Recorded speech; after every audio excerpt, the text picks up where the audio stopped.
The Anchor Hawking Glass Corporation brings you Crime Photographer.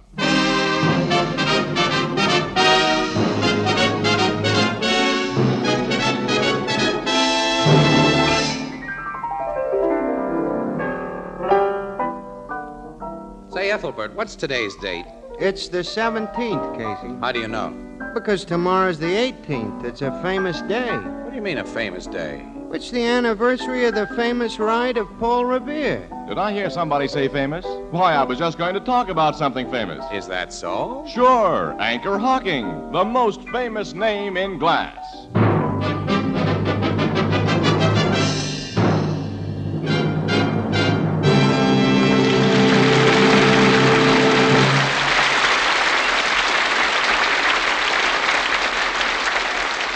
Good evening, ladies and gentlemen. This is Tony Marvin. Every week at this time, the Anchor Hawking Glass Corporation of Lancaster, Ohio, and its more than 10,000 employees bring you another adventure of Casey, crime photographer, ace cameraman who covers the crime news of a great city.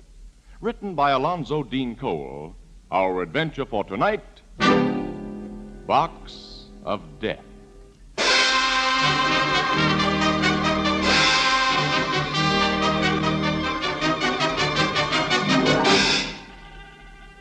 3 o'clock in the morning, a darkened street, deserted, except for a uniformed policeman languidly making his lonely round. In the middle of the sidewalk, he sees a large wooden packing case. He stops, reads a stenciled inscription on it, and then angrily enters an apartment building and rings a doorbell marked Superintendent. Is that you at the door, Fred? This is a policeman. Policeman? Yes, open up. Just a minute. What is it, officer? Does Mrs. George Donald live here? What? I'm Mrs. Donald. You haven't brought me bad news. I'm giving you a summons for blocking the sidewalk with that big box out there. Big box? A wooden packing case. Someone will break his neck on it. But I don't know anything about a wooden box. It's got your name on it. Come and see. Okay. You know, for a moment I was afraid you were here about my husband. Why should I be here about your husband? He hasn't come home tonight. I've been waiting for him. He must be an awful chump to stay out when he's got a wife as young and good-looking as you are. He doesn't usually stay out. Say, the super of this house is named Swanson. What are you and your husband doing in this apartment? Mr. Swanson has rented us a room in his apartment until we can get a place of our own. Well, the old housing shortage, huh? Yeah. Well, there's the box, Mrs. Donald. See, it's got your name and address on it. But I haven't the slightest idea what's in it or who left it here. This sounds awful screwy to me. Yes, it does to me, too. Officer, open it and see what's inside. Yeah, maybe I'd better. The thing's heavy as it looks. The lid is loose, just tied down with ropes. Cut the rope, officer. Cut it. Okay, but what are you acting scared about? I don't know, but cut that rope quick. Now, lift the lid. Sure. Holy! A man's inside. A dead man. He's been shot through the head. Oh, it's Fred, my husband. Fred!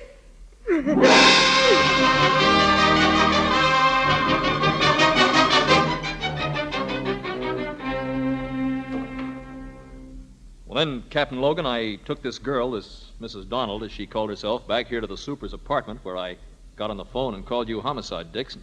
When I got through phoning, I couldn't find the girl. She'd scrammed out through a window. No, letting an important murder witness get away isn't going to help your record, Costello. Wait a minute. Don't blame the cop, Logan. He had no reason to figure the gal would take a powder. When I want your advice, Casey, I'll ask for it. Oh, okay, pal. She isn't such an important witness, Captain. There's hardly a thing that she could tell you that we don't already know. And you keep out of this, Miss Williams. What did you just say? Annie remarked that we could tell you a few things, pal. You? Mm-hmm. Costello. Yes, sir? Report to your precinct station and stay on call for further orders from me. Yes, sir. And next time you meet a woman who identifies herself as Mrs. George something or other and then refers to her husband as Fred, you get suspicious and hang on to her no matter how good-looking she is. Yes, sir. Now get out of here. Yes, sir. Now, Casey, give. And you too, Miss Williams. Oh, you're asking for our advice? I'm demanding whatever information you have. Well, he's entitled to it, Casey. Yes, he really is, Annie, but at times he has such bad manners. Will you cut the comedy? I'm in no mood for it. Okay, well, in the first place, according to the witnesses, Mrs. George Donald could have had no part in the murder of her husband. I know Now, that. wait a minute. She was too crazy about the guy she married to do him any harm. How do you know that? Because we recognize the dead man in that box. It was Fred Lister. Who and what was Fred Lister? He was a small-time crook, Logan. Never mixed up with anything big enough to bring him in contact with you homicide guys. While he was alive, that is. Up to a couple of months ago, he was a kind of errand boy for Lucky Carson. Well, I've come in contact with Lucky Carson plenty of times. Not close enough to pin anything on him. Now, go on. Tell me about this Fred Lister. Well, he had the good taste and the bad judgment to fall for a gal that his boss liked. Lucky? Yeah. A gal named Ella Hagen, hat check girl at the Silver Derby Club. Both Ann and I knew her. She's a nice kid. Fred Lister became a nice guy after he met her. He left the mob, got an honest job, and he and Ella were married. Casey was told that Lucky Carson was pretty sore about the whole thing. I was also told that Fred and Ella had been tipped off that they'd better pull a fade out. Well, apparently they took the tip seriously. They were living in this joint under an assumed name. But they didn't hide well enough when they did their fade out. You two think this Fred Lister was killed at Lucky Carson's orders? That's right. This job is just the sort that lousy rat would pull on a gal who'd thrown him down for another guy. I'll issue a pickup order for Lucky Carson right away. Then what? We'll try to get something on him. Optimist, aren't you? That rat can't get away with murder forever, Casey. Come on, we'll go to headquarters and wait for him to be brought in.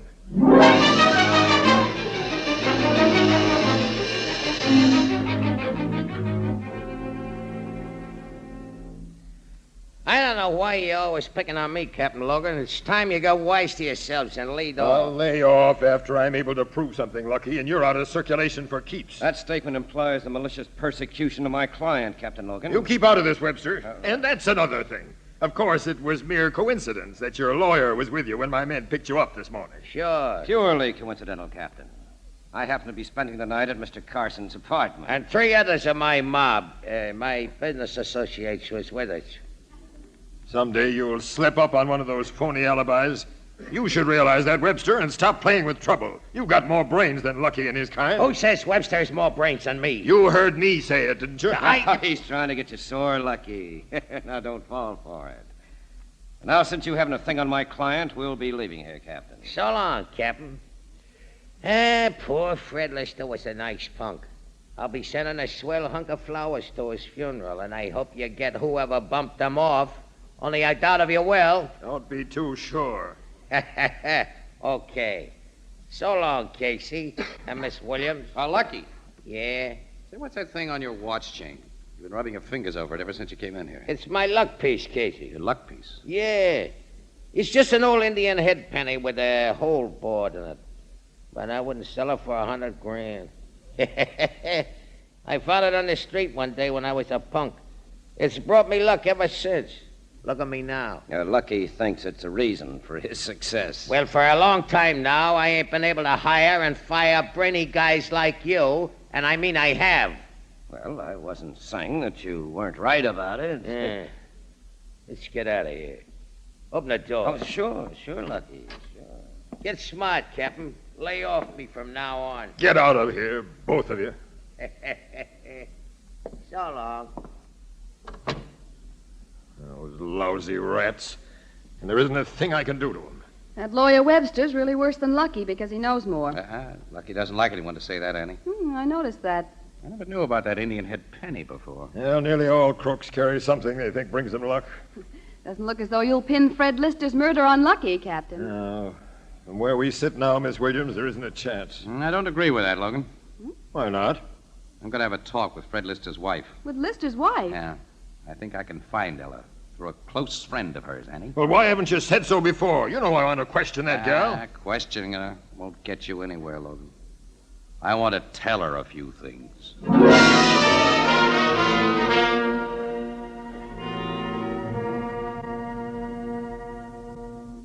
Ruth Judson had no right to tell you I was hiding here in her apartment, Casey. She knew I wanted to help you, Ella. Nobody can help me. Fred's gone. I loved him, Casey. Now he's gone. Yeah, you've had a rotten break, kid. I guess you've got an idea who killed him. I know who killed him. Lucky Carson. Yes. When you skipped out on that cop this morning, I figured you wanted to pay Lucky off personally, right? That's my business. You know, Ella, murder is murder, even if it happens to be Lucky Carson. I have a plan to pay him off. Well, I think I have a better plan to pay him off than you have. What do you mean? But Lucky considers himself quite a guy. He wouldn't be too much surprised if you paid him a visit, a social one. He's got a big yen for you. Talk straight. All right, Ella, I will. But don't tell me my idea's crazy until you've thought it over. Now, here's what I want you to do.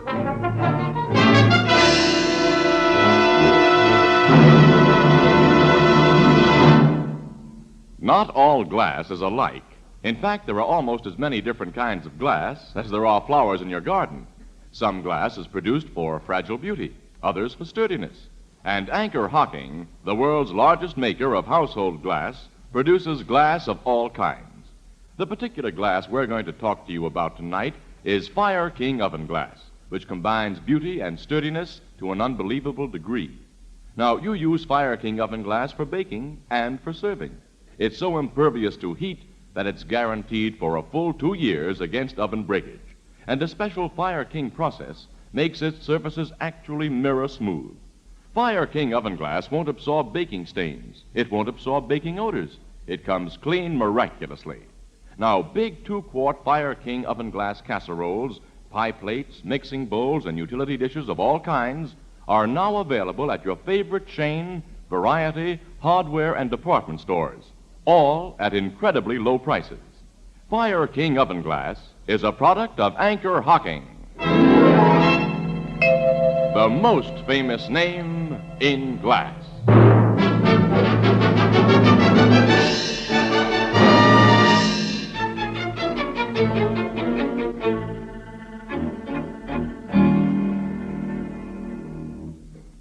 Who did you say wants to see me, Slug? That Dame Ella, who was married to that punk Lister till night before last. Show her in. No, wait, Slug. What's eating you, Webster? Are you nuts, Lucky?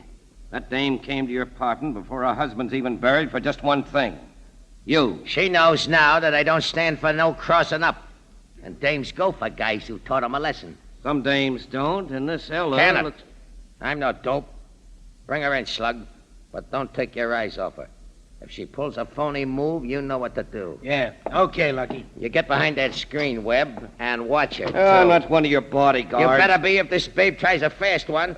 You carry a rod, get back of that screen and keep it ready. Well, okay. Not that I expect any trouble. Here's the dame, boss. Hello, Lucky. Ella, this is both a surprise and a pleasure. Of course, you know about Fred. Yeah, and I'm awful sorry. I hope you didn't pay no attention to what the papers hinted, that I had something to do with his killing. They had to admit that the cops turned me loose right after they picked me up. I read the papers. Wait till you see the big floral piece I'm having sent to the undertakers for poor Freddie. It's a pearly gates ajar, Ella, done in gardenias and white roses. It'll set me back over $1,000. It'll show what I thought of your husband. I realize what you thought of him, Lucky. Now, look here, babe. Don't try to kid me, and I won't try to kid you. I made a big mistake when I married Fred. You've proven that to me. Now I've learned my lesson, and do I have to be afraid of you, Lucky? You afraid of me? I had to come here today to find out. You won't hurt me, will you? You won't hurt me. Ella, honey, you ought to know I wouldn't. Here, sit down on this sofa. Put your head on my shoulder and have a good cry. There, that's right. Oh, Lucky, I've been so afraid. Ah, forget it, kid. Why, I wouldn't let no one hide a hair of your head. All I want is we should be pals. I consider that a great privilege. Yeah. How about a kiss, huh? To make it a contract? No, not now. Not till after Fred is put away. Oh, I appreciate your sentiments. They show you ain't no common bimbo, Ella. But we'll get together after the funeral, huh? For dinner here tomorrow night. Okay? Okay. I've got to go now. So soon? Well, it wouldn't look right if I stayed any longer now. And besides, you've given me what I came for. Your friendship. Thanks. The pleasure's gonna be all mine. Not altogether, Lucky. So long. Show the lady out, Slug. Sure thing. We're making an early dinner, babe. 7 o'clock. As soon as you can ditch the pallbearers. You can expect me. Goodbye. Bye.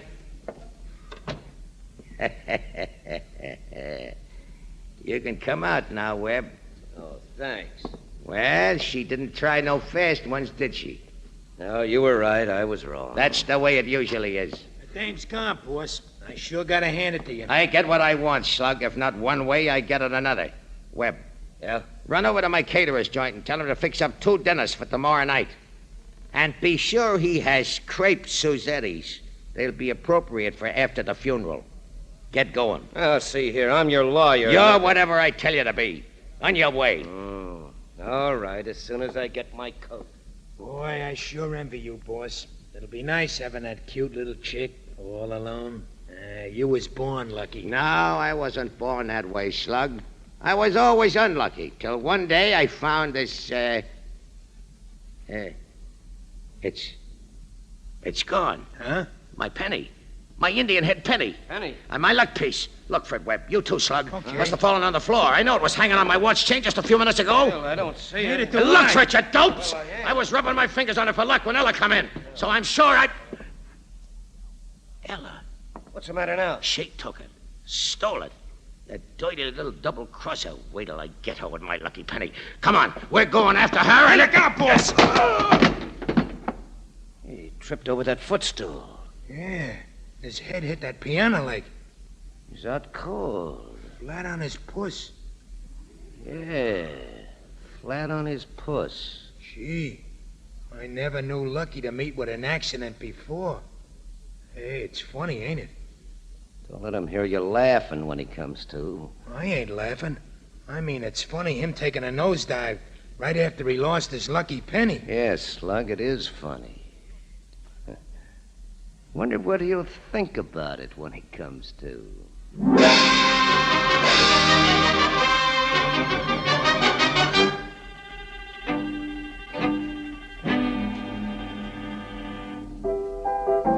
Casey, you were telling me about sending that gal Ella to Lucky Carson's apartment this afternoon. Oh, yeah, for- yeah. Well, I'd nearly finished, Ethelbert. Yeah. Well, she clipped the luck piece off his watch chain, and I was waiting for her outside in my car, and she got in.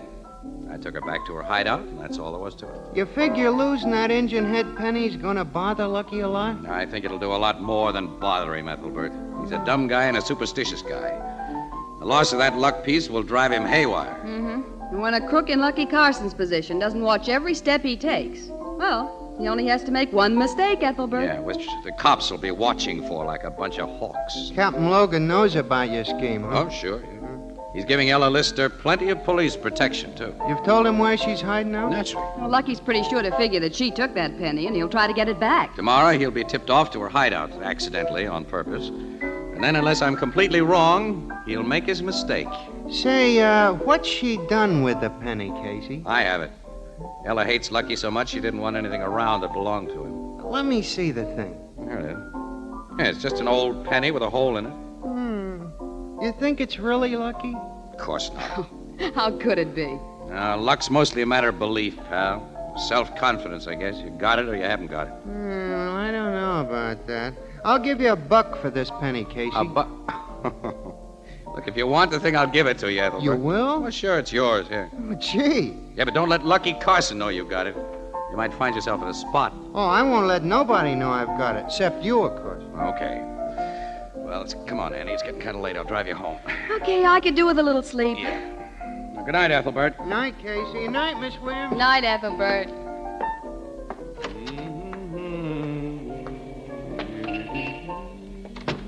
Where'd I leave the car, Annie? Across the street, dope. Oh, yeah, I see it.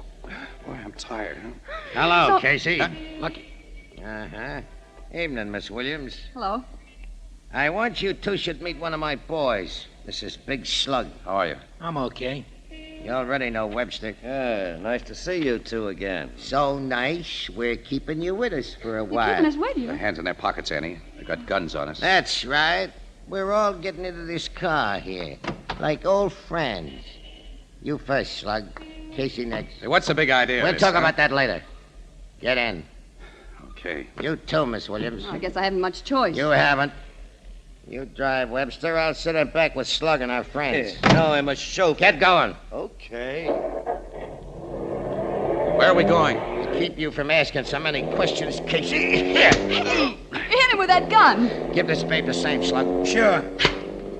Well, they're both out nice, boss. Head for the country, Webb. When we get to a dark, deserted road, I'm going to have some fun.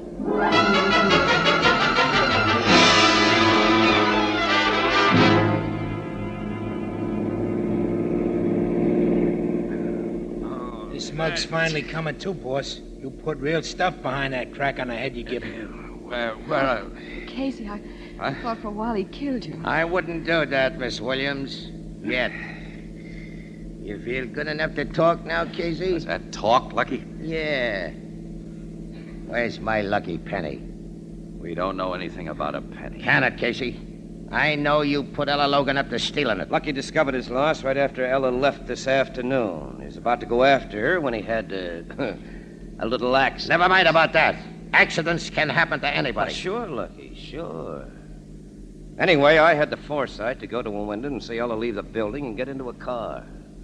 And you, Casey, were driving that car. After that, it was easy to add things up. Very easy. I know you, Casey, and I told Lucky. I'd have figured it if you hadn't told me, Webb. Casey, you had that dame steal my luck piece because you knew I'd go after it. And when I went after it, the cops were going to be around watching when I started to twist Ella's double-crossing neck. But I'm too smart for guys like you. I was waiting for you when you come out of the Blue Note Cafe. And here you are.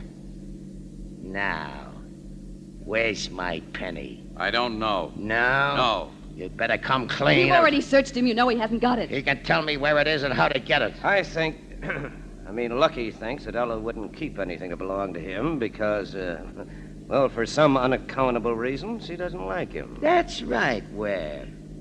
Hey, this is a nice lonely spot. Stop the car. Okay. Casey, I'm gonna make you tell me where and how to get back my luck piece.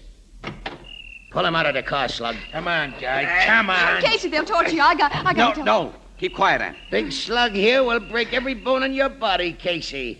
Slowly. If you don't I come... can't tell you anything I don't know. Big Slug's an awful sap if he does anything for a boss who's lost his luck. Go to work on him, Slug. Wait. Listen to me, Slug, and you too, Webster. You guys have got brains. You taking orders from this dumbbell? Orders that may land you in the hot seat all because he's lost a penny? Hit him, Slug. Hit him. No, don't hit him. Webster! Talk, Casey. Webb and me are listening. Slug! I knew you guys had sense. This jerk you worked for is washed up. All he ever had to keep him on top was a lousy copper luck piece, and he's lost it. He's sunk. He's through. That's a cockeyed lie. Slug and Webster don't think so, Carson. You're not Lucky Carson anymore. Cut it. They're not saps enough to go through with your plan. They know every cop and every newspaper in town would go after our murderers and keep after them until they were caught. I've stood enough of this. You can't turn my guys against me, Casey. I'll show you. Webster. You shot him. Just as you're going to shoot Casey. Yes, Miss Williams. Thanks, fella. You won't regret that. I'm sure I won't, Casey. I've wanted to kill Lucky Carson for a long time. And this afternoon, Slug agreed that it was a nice idea. Yeah, a swell idea. Gee, thanks.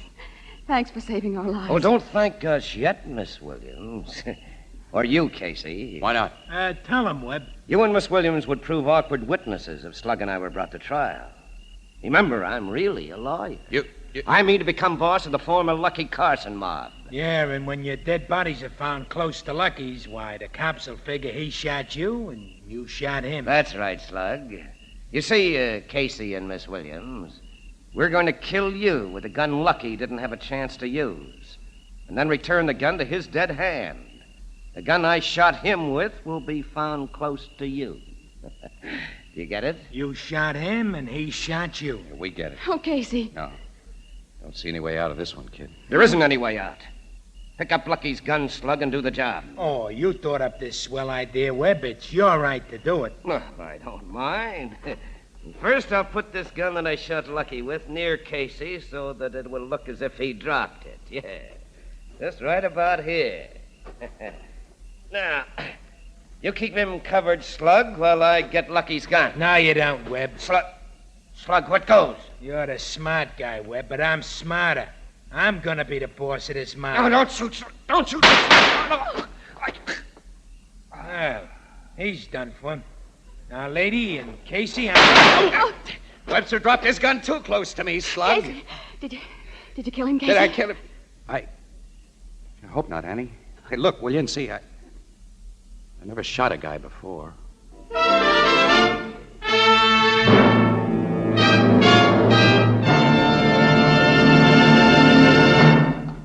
There are two great safeguards which protect you in buying prepared foods of any kind. One is the packer's name on the label. He spent a great deal of money in telling you about its quality because he believes in his product. He can't jeopardize for a single moment that enormous investment. The second safeguard, which the Better Food Packers of America are bringing you in increasing numbers, is the glass container. For the glass container lets you see exactly what you buy before you buy it. At a glance, you can judge the quality of fruits, vegetables, meats, and seafoods. And then, too, food packers know that glass won't affect taste or flavor. You can safely reseal the glass container to store leftovers.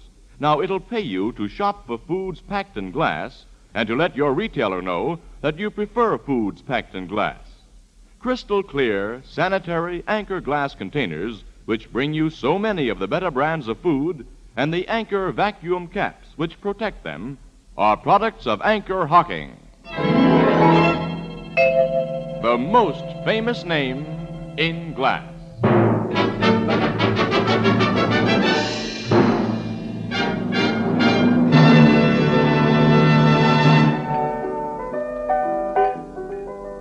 You didn't kill that big slug guy, huh, Casey? No, Ethelbert, he'll live. Until he goes to the chair for killing Webster. And Webster killed Lucky Carson. The gang's washed up. That's right. But not quite the way Mr. Casey figured on washing it up.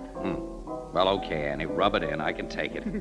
But I wasn't wrong about one thing, that Indian head penny. If I hadn't put Ella up to taking it, Lucky and his mob might still be doing business, don't forget. You were wrong about that Indian head penny itself, though. What do you mean? Huh? Miss Williams, less than half an hour after Casey gave me that thing, I got a phone call telling me I'd won a $25 silk hat on a ticket I bought for 50 cents. Casey. Silk? You're like my sister Edna says, quote, even a penny can go to your head. Unquote.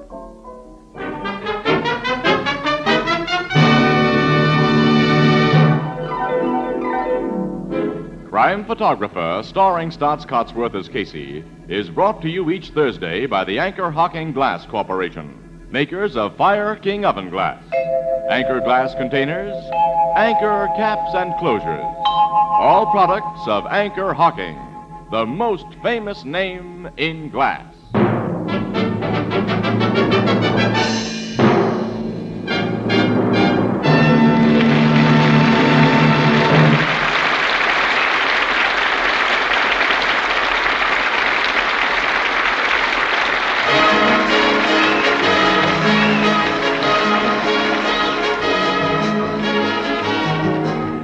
Crime Photographer is directed by John Dietz. The original music is by Archie Blyer, and the program features Miss Jan Miner as Anne and John Gibson as Ethelbert. Herman Chittison is the Blue Note pianist. Thursday night on CBS is the biggest show in town, so stay tuned for exciting dramatizations on Reader's Digest Radio Edition, which follows immediately over most of these stations. No one is safe from cancer. It strikes young and old, rich and poor alike. Help bring this vicious killer under control. Give to the American Cancer Society's drive for funds.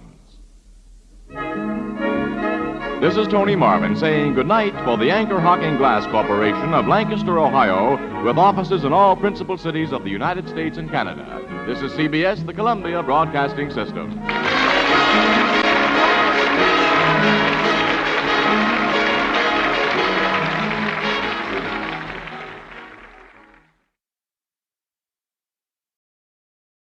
The Anchor Hocking Glass Corporation brings you Crime Photographer.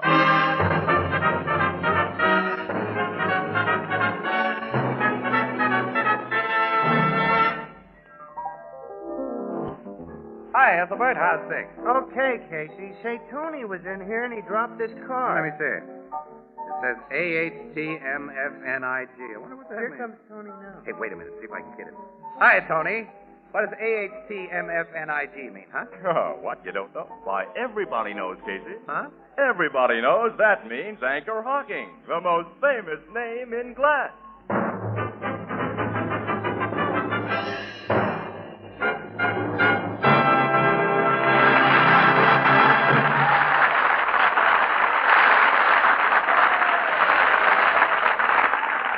Good evening, ladies and gentlemen. This is Tony Marvin.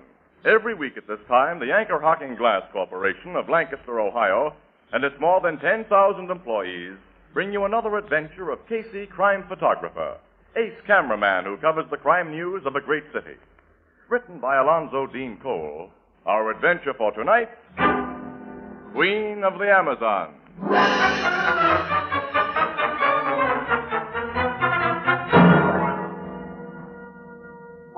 Late afternoon, the Blue Note Cafe. The door opens, admitting a flurry of snow, a blast of freezing air, and a very cold Casey. Ethelbert, the head bartender, sir. Well, look who's here. Oh, give me a warmer up, Ethelbert, quick. Got any fresh coffee? Sure, Casey. Chilly out, huh? Chilly. My fingers are dropping off, and there's no feeling in my feet. I think they're going to drop off. I guess winter's pretty hard on you delicate people. Oh, nuts to you. Here, this'll make you feel better. Ah, thanks, Al, thanks. Where's Miss Williams? Oh, she's trying to thaw out over at the office. We just finished an 18-mile drive. I thought we'd both freeze before we got back. Oh, here's Miss Williams now. Hello, Ethelbert. Hi, Annie. Come on, sit down. Ethelbert, get her a cup of coffee. No, Ethelbert. No can do. Casey, we've just been handed another assignment. What? We just got back No, from you know how kind-hearted City Desk is.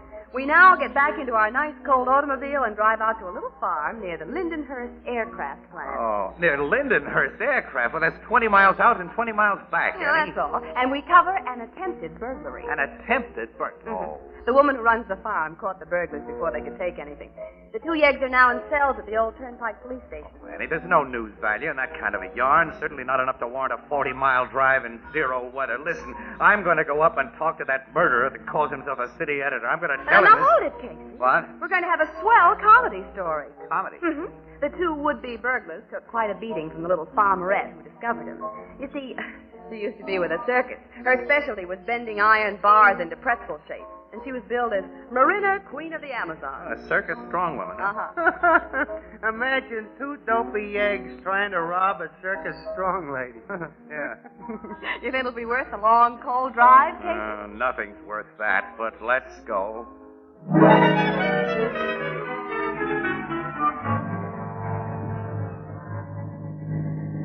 Oh, swell business, this newspaper rack. Only dope stick to it, Annie. My feet are like chunks of ice. I can hardly work the brakes in this Oh, car. now stop crabbing, Casey. I'm cold, too. What, you are? Oh, here, look, let me tuck that blanket around you a little better. Okay. There you are, honey. You know, City Desk shouldn't have sent you out here on a day like this. Why not? I'm no softy. And I'm looking forward to meeting Marina, Queen of the Amazon. She sounds interesting. Sounds like a homely mess of muscle with the personality of a male gorilla. Oh, that must be her place, just ahead of us. Yeah. Say, look, has she got a regular name, or do we just address her as Your Majesty, Queen Marina? Her real name is Millicent Hodges. Millicent? Mm-hmm. It's a nice-looking farmhouse she has. Not bad. Well, I'll turn in and we'll park in the driveway. Oh, she's back near those chicken houses. That must be her, Casey. Yeah. Is she big? I guess 6 feet 2 at least. Good 300 pounds. None of it fat. I'm going to stop here. Now she's seen us. She's coming over. Hey, Annie, you know something? You've got a pretty face, kind of a baby face. Yeah. Let's get out. There's something I can do for you folks? Are you Miss Millicent Hodges? Yeah, that's me. We're from the Morning Express. We'd like to get the facts about the trouble you had here today. Oh, I didn't have no trouble, mister. That's what them two fellers had who tried to rob me. Yeah, I can believe that. This is Miss Williams. My name is Casey. Pleased to meet you. Hello, Miss Hodges. I kind of figured some of your reporters would be getting out here pretty soon. Well, I hope you won't mind telling us about what Of happened. course I don't mind. Like you probably heard, I used to be with a circus, and my kind of folks never hate publicity. Oh, but no use talking out here in cold. Come inside the house where it's warm. Oh, that suits me fine. Me too. I like cold, bracing days like this, but they must be kind of tough on you little people. That'll hold you for a while, Casey. Here, step in. Thanks. Oh, heat again. This is swell. Get yourself chairs near the stove and sit. Oh, here's a nice, comfortable one, Miss Williams. I'll take my knitting off it. Oh, you're knitting socks. Uh-huh. For a gentleman friend. I wish I was your gentleman friend, Miss Hodges. Why, Mr. Casey. Oh, those socks will really keep a guy's feet from freezing. Look at the wool in them, Annie. And Miss Hodges knits beautifully. Argyle. Oh, it is Miss Hodges, isn't it? Yeah, that's right. I ain't ever been married yet. But you want to hear how I caught them two bums and knocked their heads together? Yes. Yeah, I'd like to shoot some pictures of you, too. Oh, I hope you don't mind if I powder my nose and push up my hair first. I wouldn't like the circus folks who know me to think I'm letting myself go since I went back to farming. Sure, Miss Hodges. Go right ahead. When did you leave the circus? And you said you went back to farming? After the old folks died and with the war coming on, it seemed growing food was more important than weightlifting. Oh, well, now you can take my pictures anytime you want to. Oh, I hope I look a little better than I did before. You look swell. He's one of them flattering men, ain't he, Miss Williams? Well, I've never noticed it. Look, if you'll sit down and tell Miss Williams your story, I'll just take some informal shots while you're talking, and then later I'll ask you to pose for a few. All right. Well, about them burglars. Now, I left the house to go out to the cow barn, which I do at just that time every day. Until a week ago, I had a good old watchdog who stayed here while I did such chores, but he died suddenly. Ate something poison, I think. Oh, well, that's a shame. Well, when I got inside the barn, I remembered that I'd clean forgot something. So I started to go back for it. And what did I see but a couple of strange fellas sneaking into my house by the back door? Oh, Mr. Casey, you took a picture. Yes, Miss Hodges. Oh, I hope it didn't look awful. Mm-hmm. I snapped it then because I thought you looked especially nice. I don't trust you at all. I never lie to a good-looking woman. Oh, you. Getting back to your story, how long do you usually stay in that cow barn, Miss Hodges? At that time, a good hour at least. Well, then, if you hadn't forgotten something and gone back Them to... fellas would have gotten away with what they tried to do. But they didn't. I snuck back to the house soft and easy. It must have taken me a good 15 or 20 minutes. And here was them two burglars trying to bust open the trunk in my bedroom. Before they had time to think, I grabbed them, taught them a lesson, and phoned the cops to come and pick up the pieces. They were trying to open a trunk in your bedroom? Yeah. Come on, I'll show you. There. That old circus prop trunk. Looks more like a steel safe than a trunk. Well, it was built special to carry the big weights I used in my act. It's almost as strong as a safe, and there's a doggone good lock on it. Take a long time to open that trunk without a key, and I always carry that with me. You keep something valuable in that trunk, Miss Hodges? Why, nothing any burglar could cash in on, very heavy. I use it for storage. There's mostly just clothes in there and linens. Uh-huh. Miss Williams, well, it's kind of what you call my hope chest. I see. Just because a girl is big doesn't mean she has to die an old maid. Well, you're not the old maid type, Miss Hodges. I ain't going to be one either. Say, is everything in this room just as it was when you discovered those two men? Pretty near the same. This dresser set looks like silver. Hetty Sterling. I won it in the ladies' wrestling contest. This very handsome clock. The case is solid 18-karat gold. I got it for busting a hammer throw record. They were here in plain sight when those men were here. Just as you see them now. Well, Miss Hodges, why do you suppose they didn't take these things instead of trying to open that trunk? The cops asked me that, and the answer is, I got no idea. There isn't anything in that trunk that'd do anyone but me the slightest bit of good. Oh, there's my doorbell. Excuse me. Yes, go ahead. Casey, why do you suppose... This attempted burglary is becoming interesting, Annie. Why do you suppose that watchdog was poisoned last week? Oh, I'd forgotten about that. Ambrose, Queenie, my darling. Ambrose, I have company. Company? Oh, Miss Williams. Mr. Casey, will you come out here? Sure, Miss Hodges. Oh, I want you to meet my friend, Mr. Higginbotham. How are you? Mr. Higginbotham? How do you do? Mr. Higginbotham works at the Lindenhurst Aircraft. He's one of their most valuable men. Miss Williams and Mr. Casey are from the newspaper, Ambrose. Oh, about the burglary, I suppose. You heard about them burglars, Ambrose? Yes, a policeman told one of the guards at the plant, and the guard told me. I'm so glad you caught those crooks, Queenie. They were trying to get into our trunk, dear. They might have cleaned me out of house and home if I hadn't stopped them. Yes. Were you and Miss Williams just about to leave, Mr. Casey? Leave? Well, I've told you all there is to tell. Oh, I've only taken one picture of you, Miss Hodges. Oh, well, take your pictures, of course. I suppose I shoot one of you and Mr. Higginbottom together. No, I've had nothing to do with the burglary. I mean, I can be of no interest to your newspaper readers. Oh, Ambrose is the retiring kind, Mr. Casey. Why not have one of us two together, Ambrose? It'll be all right now. No. Okay. Well, I'll take a few more of Miss Hodges alone, then we'll be on our way. And then, Ann, we'll stop at the old Turnpike Precinct Station and see what the cops have learned about those two men that tried to rob you, Miss Hodges. Why will you do that? Well, it's my line of business, Mr. Higginbottom. And besides that, I'm a curious guy.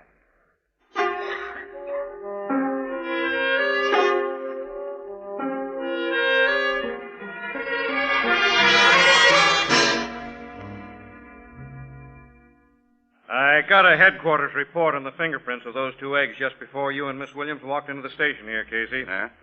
One of them is Gus Newton. Gus Newton? Well, he's a notorious safecracker. One of the cleverest boxmen in the racket. Well, he's always going out for furs and jewelry, big stuff. Yeah. He must have been awfully low on the chips to be prowling a farmhouse. Well, did you make him talk any? You can make his kind talk, Miss Williams.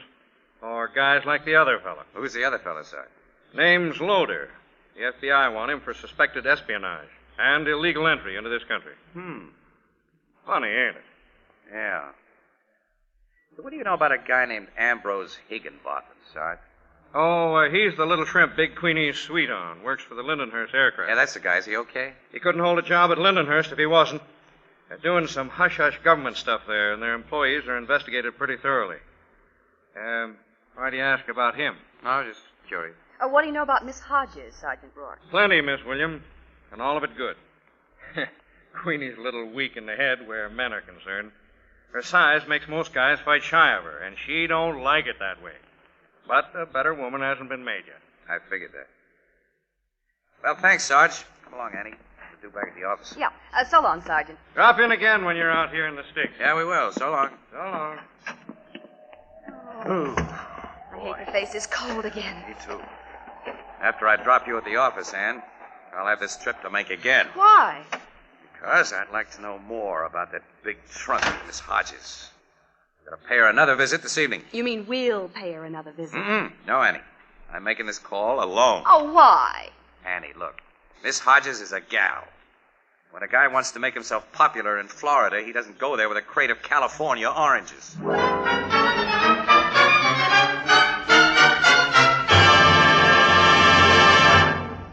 You know, once most weddings were in June, but today there are almost as many marriages in January.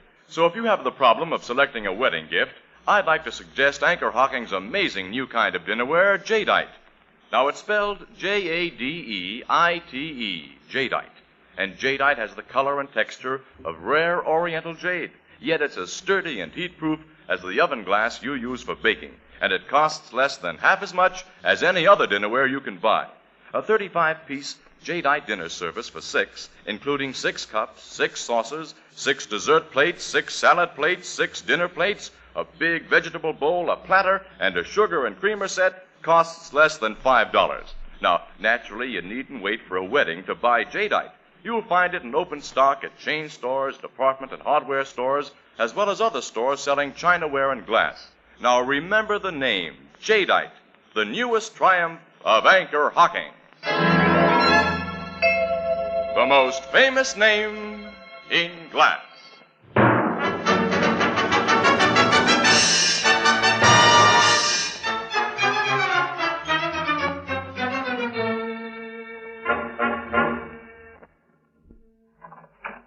Mr. Casey! Good evening, Miss Hodges.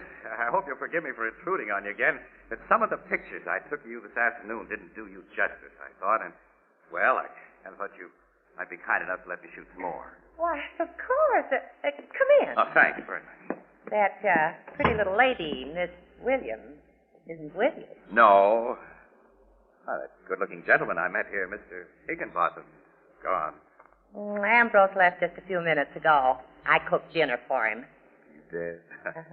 Lucky guy. Bet you're a swell cook. Well, I know how to do a few things besides lifting quarter-ton barbells. I've already guessed that.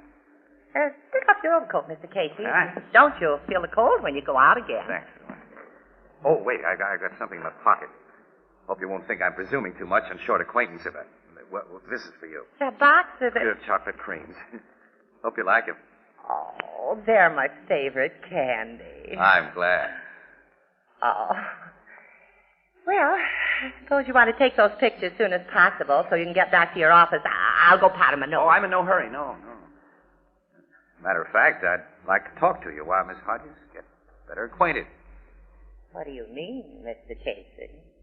Well, it isn't often a man meets a woman like you. No, it ain't. I'm a freak. A female giant. Only a few like me in the whole world. But I ain't brainless, Mr. Casey, and not altogether. I don't like to be kidded. You ain't trying to kid me, are you? No, Miss Hodges. I figured you for a nice guy. Say, you don't have to call me Miss Hodges. My friends call me Queenie, and we're going to be friends. I hope so. Sweetie. I know so, Casey. Thanks. Oh, nuts. I was trying to put something over on you, and you've made me feel like a louse. Well, my cards are face up from this time on. What do you mean? I haven't come out here because I want more pictures or because I'm a wolf on the hunt. I'm here to find out what you've got in that trunk that those burglars tried to open. You said you used the trunk for a hope chest. I do. And what business is it of yours, Mr. Casey? It's none. None of my business. I know that. I'm not a cop who has a right to question you. I'm just a newspaper stiff out for pictures and exclusive stories. And you don't have to give them to me. I'm a sap for folks who lay their cards on the table. I'll tell you what you want to know, Casey. Thanks. But learning about that trunk won't give you any big news beat. This has been a secret up to now. Ambrose and I are going to be married. You and Mr. Higginbottom? Uh-huh. Which makes that old trunk more than just a hope chest. It's full of things I've accumulated for our wedding. Clothes, nice linens, plus a lot of U.S. savings bonds Ambrose has given me to put away. Savings bonds? Yeah, made out in my name. That's why I told you this afternoon that nothing in the trunk could do a burglar any good. But there's nothing there but clothes and linen and savings bonds in your name? In my name and his. Oh, I'll open the trunk and show you. Come on. Ambrose and I have been having some little arguments about them bonds. You see, he's been giving them to me at least one a week ever since we got secretly engaged last September. We kept our engagement secret because he was getting a divorce. Oh, divorce? Uh-huh. It was only 10 days ago, and then to celebrate, he wanted me to let him have the bonds so as he could cash them in and buy me a swell wedding present. I see. But I said, no, we'll just let them bonds stay as they are and draw interest. They're the only wedding present I want, I told him. But 10 days ago, you refused to let him have the bonds. Yeah. He was pretty sore about it. And he was sore again tonight because I wouldn't let him have them after them burglars were here. He'll get over his mad. I carry the only key to this trunk around my neck. It's kind of precious to me. It's my future, Mr. Casey. Yeah, I understand. Yeah. Now, it's open. See for yourself. The bonds are in this compartment in them sealed manila envelopes. In sealed envelopes? Yeah, Ambrose gave them to me that way so I get a big surprise when they're finally open. You see, I don't know how big those bonds are. Some may be only 25, some may be hundreds or bigger. Queenie, will you open one of those envelopes now? Oh, I couldn't do that. Then I'll have to do it. No, give me that. I won't let you. You're too late now to stop me. Look. It ain't a bond. It's just paper. Draftsman's tracing paper. It's a plan of some kind. It's like only a small section of a plan, like part of an airplane wing. I don't understand. I think I do. Queenie, your Ambrose works in the drafting room of Lindenhurst Aircraft. They've been working on jet propulsion planes, and your Ambrose has been tracing blueprints. He didn't dare keep those tracings, so he tricked you into keeping them. And when his copying was complete, he tried to get the sections back from you, but you refused to let him have those envelopes, which accounts for the attempted burglary today. Oh, you don't mean that Ambrose... Miss Hodges, one of the burglars you caught here is a known enemy of our government. I can't believe it. Because you're a fool. Ambrose! Hello, Higginbottom. Put up your hands, both of you. Okay. Put 'em up, Queenie, or I shoot. All right, Ambrose. Now, stay that way. I saw your car pull up in front of this house tonight, Mr. Casey. I thought it best to stay around. I let myself in very quietly and have been listening. You're selling out your country. You're something I hoped I'd never meet. A traitor. Certain people will pay me well for those plans. And you conned me into helping you. Nobody would suspect you of hiding stolen plans, and it was so easy to make you believe that I was your devoted future husband. Yeah, it was a sin. Until now, fella, I thought a worm was the lowest thing on earth. Your opinion doesn't matter to me, Casey, or hers either. In a few minutes, you'll both be very dead, but first I'll take my savings bonds from this trunk. No, you won't. Don't close that. Don't lock it. Swell work, Queenie. When he had his eyes on you, I got him. Pick up that gun I knocked out of his hand. Oh, I ain't bothered with any gun. I just want my hands on that rat. Don't let her touch me. Help. Marco! Put up your hand. I forgot to tell you, fools, I had friends outside. Come in, Joe. This Ambrose, this weakling, had to call for our help. He could not handle these people alone. This Casey jumped me, Marco. She'd have killed me. You're a bungler. See, you even let her lock the trunk again. She has a key in her hand. Take it from her, Joe. Yes, Captain. You don't have to take it. I'll give it to him. Here. Captain, this broke. Useless. I just busted it in pieces for you, and it's the only key there is. Queenie, you're some gal. Ambrose, a garage adjoins this house. Yes, sir. There's a door into it from the kitchen. You and Mr. Casey will proceed to that garage, Miss Hodges. I ain't going Got the drop on us, Queenie. Better do as they say. You're correct, Mr. Casey. Both of you, go. All right. Open that door, Ambrose. I will. You ready, Joe? Yes, Captain. Go into that garage, Miss Hodges and Casey. Okay. Joe, now! Look out, Casey! Oh, you hit him from behind. I'll fix you. Get this big woman, too, with your blackjack. I am trying. Got her. She almost got us first. She is more strong as a elephant. Get rope. Bind their hands and feet and gag them. Why don't you kill them now, Marco? Get it over. The important thing now is to get those plans.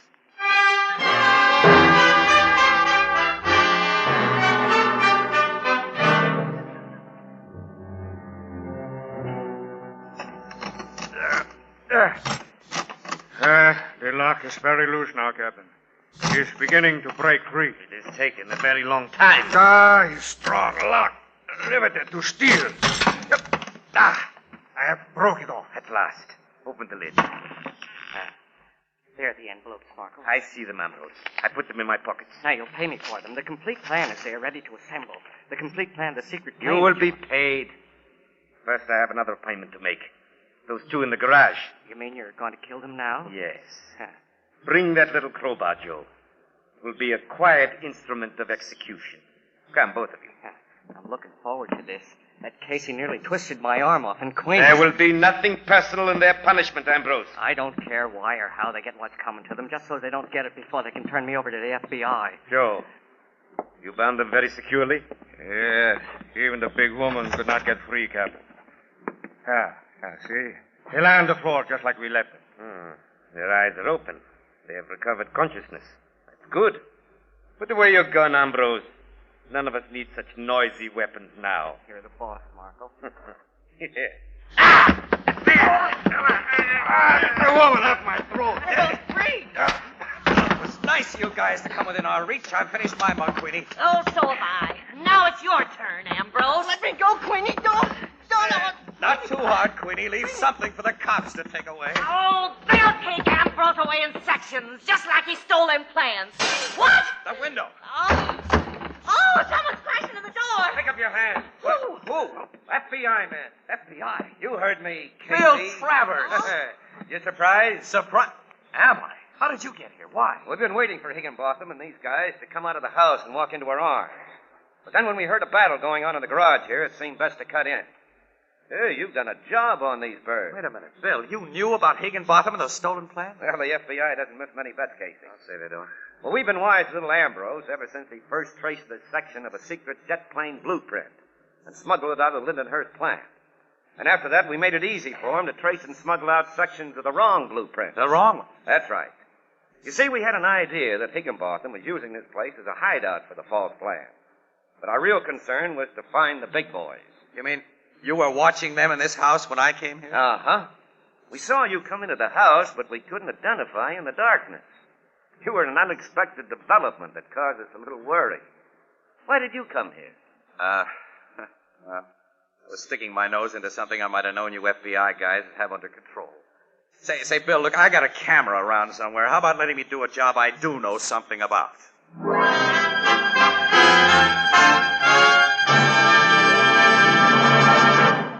We'll join the crowd at the Blue Note in just a moment, but first let me ask you a question. Tell me, are you proud of the coffee you serve? Well, here's a way to make delicious coffee at a moment's notice without fuss or bother of any kind. All you need is a spoon, a cup, and a glass jar. A glass jar of soluble coffee.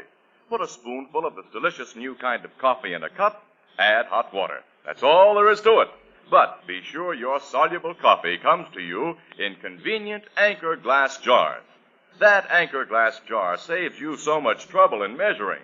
There's no waste from spilling. And what's more important, glass jars protect the flavor and freshness of soluble coffee against harmful moisture long after the jar is opened. Enjoy a cup of good coffee whenever you want it. There's no more fuss or bother than pouring out a cup of hot water. Use soluble coffee out of clean, sanitary Anchor glass containers. You know, 2/3 of the packers of soluble coffee protect their products by using clean, sanitary Anchor glass containers and Anchor caps. Both products of Anchor Hocking. The most famous name in glass.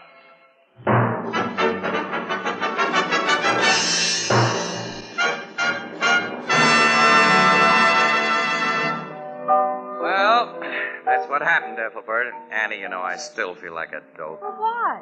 You brought back a good story and some swell exclusive pictures. I ain't heard all the story yet. After them fellas bound you and Miss Hodges hand and foot, Casey, how'd you get free? Oh, that? Yeah. Well, there was a car in the garage with old tire chains on the wheels. Old tire chains? Some of the links were worn so thin that the edges were like knives, and that's how we used them. Huh.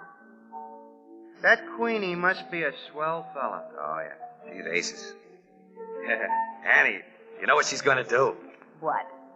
She's promised to knit me wool socks.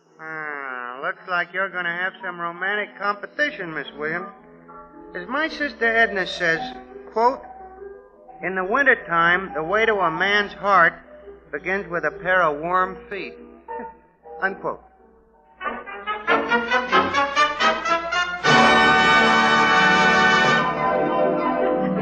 Crime Photographer, starring Stotts Cotsworth as Casey, is brought to you each Thursday by the Anchor Hocking Glass Corporation, makers of Fire King oven glass, Anchor glass containers, Anchor caps and closures.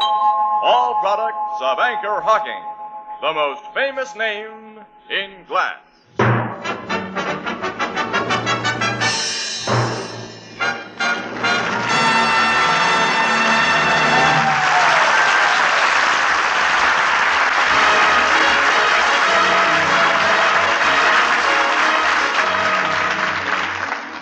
Crime Photographer is directed by John Dietz. The original music is by Archie Blyer, and the program features Miss Jan Miner as Anne and John Gibson as Ethelbert. The part of Queenie was played by Hope Emerson, and Herman Chittison is the Blue Note pianist. This is Tony Marvin saying goodnight for the Anchor Hocking Glass Corporation of Lancaster, Ohio, with offices in all principal cities of the United States and Canada.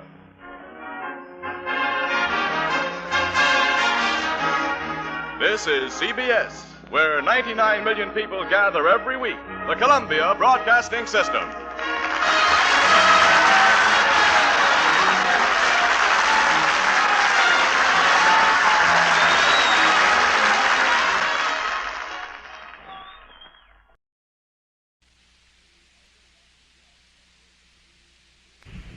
The Anchor Hocking Glass Corporation brings you Crime Photographer.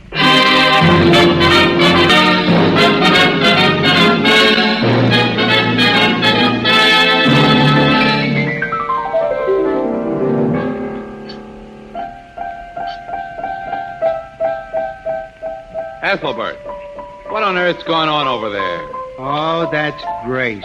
I can't get her away from that piano. Tell her to let Herman play. Oh, Grace, that's enough. Thanks. Besides, this is the famous noise abatement week. Well, it may be famous, Casey, but it's not as famous as my favorite line. Anchor Hocking is the most famous name in glass.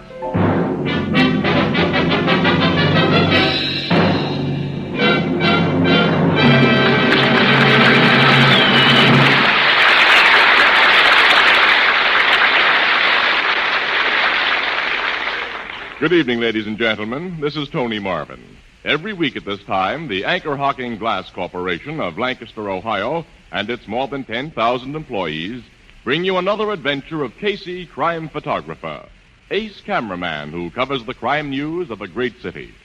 Written by Alonzo Dean Cole, our adventure for tonight, King of the Apes.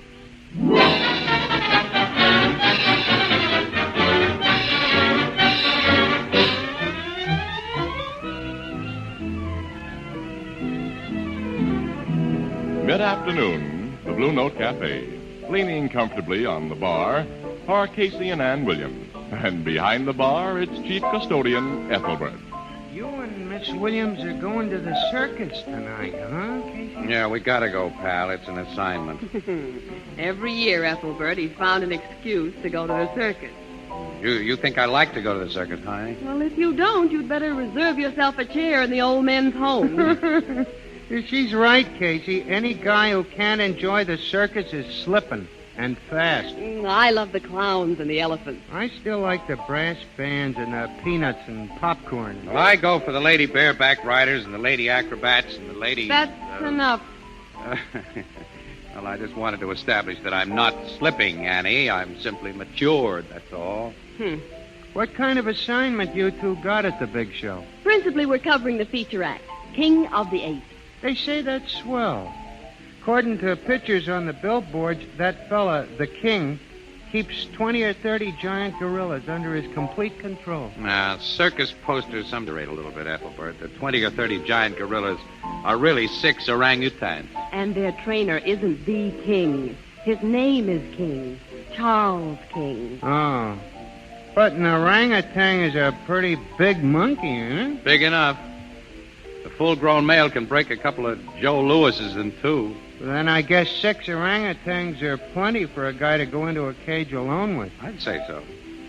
Well, we'd better get over to the circus, Annie. It's nearly time for our date. Oh, yeah. I thought you said you were going to the circus tonight. We're interviewing Mr. King after the matinee performance. We're seeing the show tonight. Oh. Well, so long, pal. So long, Ethelbert. Have a good time, and don't let him lock you up in the monkey cage. Nuts to you, pal, and so long. So long, Casey. And nuts to you.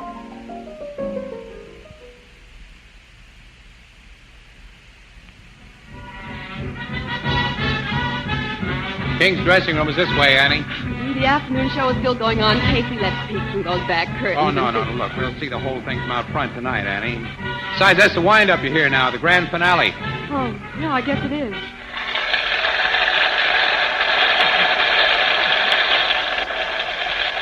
Oh, look. The clowns are coming from the ring. Oh, let's watch. Oh, I've seen clowns before. We've got a date, Oh, Annie. just a minute, Casey. Oh, okay. A nice-looking performers coming through the curtains now. That one in the black spangled tights has got beautiful eyes. We'll find Mr. King. No, I'm in no hurry, Annie. We've got a date. Huh? Oh. Okay. There's that's the star dressing room there. Well, give a knock. Oh, wait a minute. There's several star dressing rooms. Well, here's the one with the king's name on it. Don't you dare call me that. I'll call your work if I catch you with that bond finale again. You better not, you big poker. A little argument inside that room, Casey. King. I'm fed up with your jealousy. If I feel like talking to a man, any man, I'm going You're not to. going to sneak up in corners with Finelli again, I tell Try you. and stop me. I'll stop you. Don't you put your hands on me. Don't Time to break this up, Annie. Come on. That knock should do it. Who's there? Miss Williams and Casey in the Morning Express. If you're Mr. King, your press agent made a date for us to see you. Oh, yes, of course. Yeah, just a moment. That ended the battle, Casey. Sure did. Please come in. Oh, thank you. Miss Williams and Mr. Casey, you said? That's right. I'm Charles King. Nice to know both of you. Nice to know you. Mr. King. Allow me to present my wife. Mrs. King. How'd you do? If you'll excuse me, I'll be running along. Wait, Bernice. Yeah? This lady and gentleman are going to do a feature story about the act. Don't you want to stay? Your act, Charlie. They don't want to interview me. See you later. I'd like you to stay. I've got some shopping to do. Nice to meet you, Miss Williams and Mr. Casey. So long. So long. My wife is always on the go, as you Americans say. You pardon her, I'm sure. Certainly. I'm very grateful for this visit. Publicity is the lifeblood of show business. Perhaps I'd better take you downstairs to the animal room. The three of us and my orangutans can get acquainted all at the same time. Uh-huh. I fancy that's what you wish. Yes, sir, that's it. Yeah? Come on, then. We'll walk down that ramp to the animal room. Careful, Annie. Slip. Bernice, What? I thought you were going shopping. I am. I just stopped to talk a minute with Mr. Finelli. Hello, Charlie. Hello, Finelli. You better get your shopping done, Bernice. Okay. See you later, Luigi. Sure, Mrs. King. Miss Williams, if you and Mr. Casey will excuse me, I want a word with that man. Yes, of course. Yeah, go Mr. ahead. King. Thanks. Just a moment, Finelli. This seems to be the old triangle business, And Casey. how? That Finelli is good looking. Yeah, so is Mrs. King. They're both young, too. King must be 50. Oh, easy. But he looks like a tough guy to tangle with. He seems to be quietly laying down a little law to Mr. Finelli over there. Look at that. Thanks for waiting for me. Not at all. It's all right. Here's the ramp. The cage of my beast sounds far from the bottom. Hey, that guy you were talking with had on tights, Mr. King. What is he, an acrobat? He's a wire walker. Oh. Do you good people know very much about orangutan? Practically nothing. We've seen a couple in the zoos. Then perhaps you'd like to have a little basic information for your story, Miss Williams. Well, yes, I would. But the orangutan is found only in Borneo and Sumatra. In size, he is the second of the great apes, ranking next to the gorilla. In intelligence, though some place the chimpanzee in a higher category, I rank the orangutan first. Those are my animals in those two cages. Casey, we've never seen an orangutan like that big fellow at the zoo. Oh, that's Nimbu. He's a full-grown male. If he stood upright, which he seldom does, he'd be 5 feet 7 inches tall. And he tips the scale at 22 stone, about 300 pounds. Why do you keep him alone in that cage? Is he vicious or something? No, I'm keeping Nimbu separate temporarily because he hasn't been very well. Oh. I'm quite worried about him. Without Nimbu, I wouldn't have the same act. And, well, I'm fond of the old fellow. Seems pretty fond of you. Casey, did you see him reach out his hand to Mr. King like a big child? Yeah. I let him take my hand and put his other long arm around my neck. I wouldn't want him that close to me, brother. I wouldn't dare permit such familiarity from the one in the next cage. Oh, he doesn't like you, huh? Oh, he doesn't like anybody. Fear of Nimbu is the only thing that keeps Dillinger in his place. Dillinger? I call him that because he's a public enemy, Miss Williams. Oh. Hello, boss. Oh, hello, Joe. I was beginning to wonder where you were. I was out getting some fresh medicine for Nimbu. You know, I never want these animals left alone. Where's Tyan? He have probably gone for a drink. That man is no good. Yes, I know that, but he knows big ape. Because he is a little ape himself. Better you should send him back to Borneo where we got him. I'll have another talk with Tyan. Oh, excuse me, Miss Williams, Mr. Casey. This is Johannes Fleet, my chief assistant. Mr. Fleet? How are you, Mr. Fleet? Johan knows as much more about orangutans as I do. He was born in Dutch Borneo and talks their language. I talk Dutch and English, not ape talk. That is for men like that Tyan. Tyan, my second assistant. He's a Dayak. Oh, a Borneo tribesman. You can write a few colorful lines about him, Miss Williams. It's feeding time. I go get fruit for you, eh? He's a pleasing character, Casey. Yeah. I heard what you said, Miss Williams. Johan Philip is, well, it isn't easy to find men who can properly care for orangutans, and he knows the beasts. The same applies to Tyan, who is, as you Americans might say, another stinker. Hey, Batman. Oh, there he is. Joe says you were left to watch those animals, Tyan. Orang-utan not go away when locked in cage. Tyan get thirsty, go for get drink. You're always getting a drink, and I'd like you to... And if Tyan don't be more good, you send him back chop quick to Borneo. You don't do that, boss man. You need Tyan. All right. Here's a fresh bottle of medicine. Give him some. Okay, boss man. First I tell him I gonna do him good. He's chattering to that big ape, Casey, and the ape answers back. Well, I'm going to get some pictures of this. This is terrific. Science seems to really talk ape language, Miss Williams. But I actually believe orangutans have a language, and that some men learn it. Ah, that ought to be a good shot. Here comes Fleet. I'll get one of him feeding it. Hey, Bossman, Nimbo, he no look good in the eye, and his tongue very dry. He more sick than before. Better you should not have him work tonight. Jack's never so good without Nimbo, Joe. Never will it be so good if Nimbo die. Oh, well, the two of you are right, I suppose. I shan't work him tonight. Oh, then Casey and I won't see him in your act. And I'm sorry, Miss Williams. You won't see him tonight.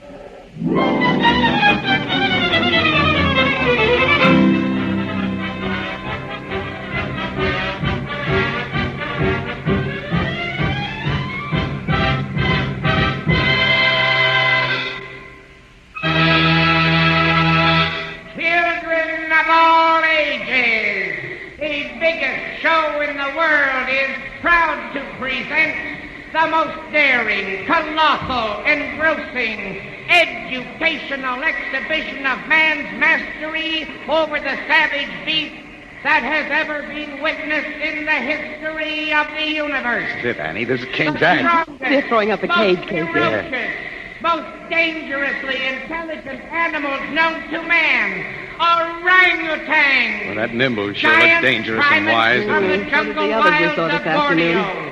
One man dares to enter the cage, alone and unarmed, and to bend them to his superior will. Ladies and gentlemen, the outstanding, unexcelled star attraction of the circus world, King of the Apes!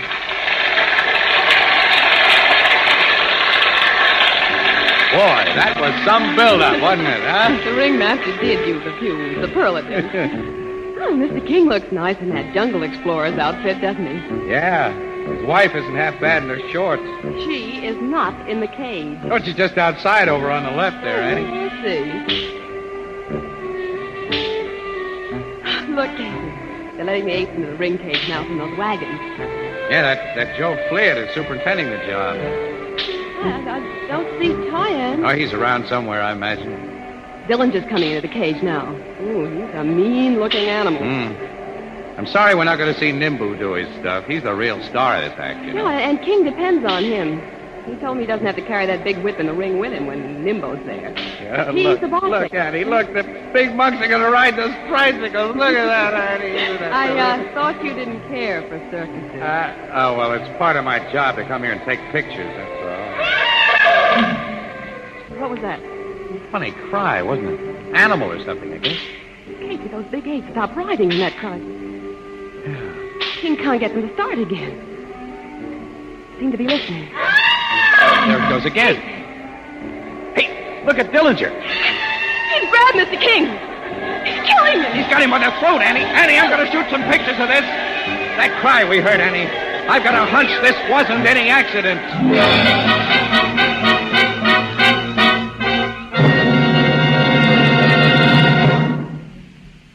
Mother's Day is a week from Sunday. Why not make this an occasion to be remembered? Make Mother queen for the day. Keep her out of the kitchen. Let the whole family pitch in and cook this Mother's Day dinner yourselves. It's not as difficult as it sounds, particularly if you rely on Fire King oven glass, the amazing oven glass which practically assures baking results. Plan your meal around a big baked casserole dish. Supplement it with hot bread or biscuits and top the meal off with a homemade pie. Why, it's easy if you follow the recipes and use Fire King oven glass casseroles, pie plates, and baking dishes. At your favorite chain, variety, hardware, or department store, you'll find a wide variety of Fire King oven glass, an ideal Mother's Day gift. Prices are amazingly low. Fire King oven glass is a product of Anchor Hocking, the most famous name in glass.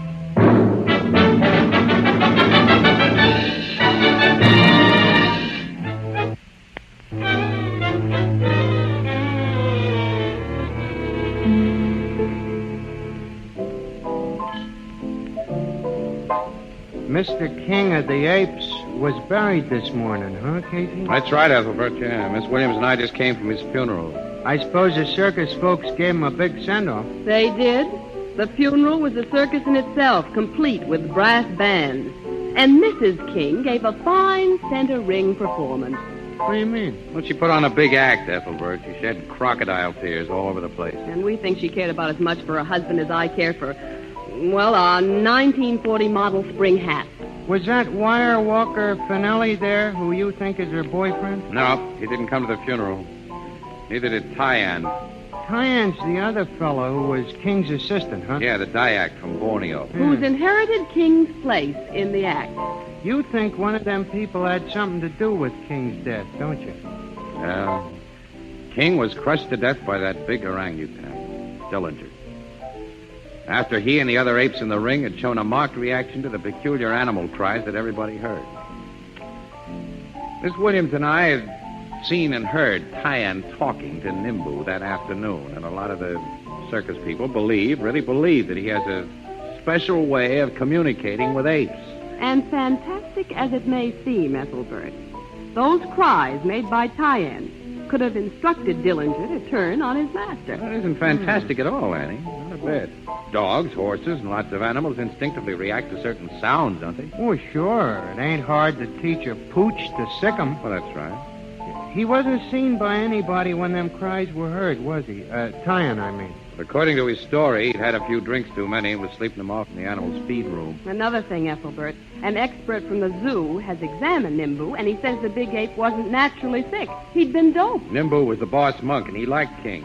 And he had to be taken out of the act before Tyann could do anything with Dillinger. What are the cops doing about all this? Nothing. Nothing they can do. No way of proving that those cries had anything to do with King's death.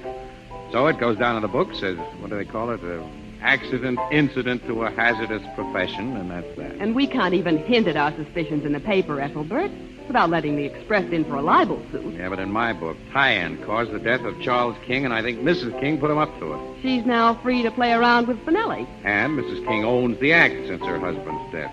I'm sure that she, Finelli, and Tyann were together in this thing, and I... Excuse me, there's the bar. Go ahead, pal, go ahead.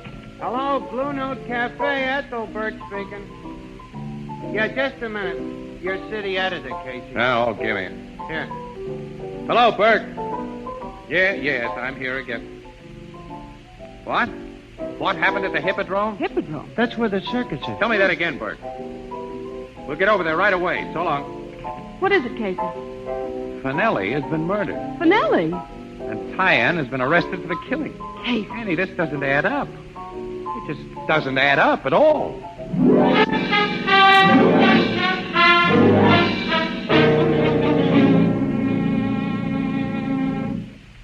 How was Finelli killed, Captain Logan? The same way Marie Antoinette was. His head was cut off. What? Oh, holy. The lethal instrument in this case was a curved, razor-edged Dyak knife. It's been identified as belonging to that Borneo native, Tyann, who was found in his dressing room, dead drunk, with the murder knife beside him shortly after the murder was discovered. Did you sober him up enough to talk? He was able to deny that he'd killed anyone. Drunk or sober, nearly all killers can do that. Yeah, but why should he have killed Finelli, though, huh? Well, the guy's only one generation out of the jungle, and he was drunk. That's two reasons. Yeah, wait a minute, though, Logan. Tyann had just landed himself a sweet job. He'd become the big shot in a big feature act owned by Mrs. King. Well, why should he pitch his big chance away and his life besides by killing our boyfriend? That doesn't add up. Look, this Tyann is a semi-savage from Borneo. He was lit to the skylight. Well, the murder weapon belonged to him, and we found it beside him. Now, Casey, take your little camera in hand and shoot pretty pictures for the paper. I've got important police work to do. So long, Miss Williams. Try to keep Casey from straining his brain. Wise guy, Logan. He's right about Tyann, Casey. Is he? Of course he is. We're seeing a nice example of poetic justice. Mrs. King has Tyann arrange her husband's death so she can have Finelli. And then Tyann destroys the man she wanted and himself at the same time, and now she's without a husband, without a boyfriend, and without a means of making a living. She has no one who can work those apes. Wait a minute. Yes, she has. Johannes Fleet. Say, I'd forgotten about him. Yeah, so had I, almost. Annie, from the first, we've been wrong about this whole setup. Can't you see it? Annie Fleet's the guy. Why? Well, because he He knows more about big apes than King does. I think Johannes Fleet doped Nimbu and gave that cry that caused Dillinger to kill King. And then when Tyan was put in King's place, Fleet pulled a second murder and framed Tyan for it. Well, where do we go from here? Well, we... Oh. That's a help. Now, wait a minute, Annie. Give me a chance to think here. All right. We'll go to Bernice King. Mrs. King? Yes. Finelli's death puts her in the clear. Fleet's been the whole works. And she can help us get the goods on him. How? Come on. We're going to pay her a call, Annie. And on the way, we'll pick up that wise guy, Logan.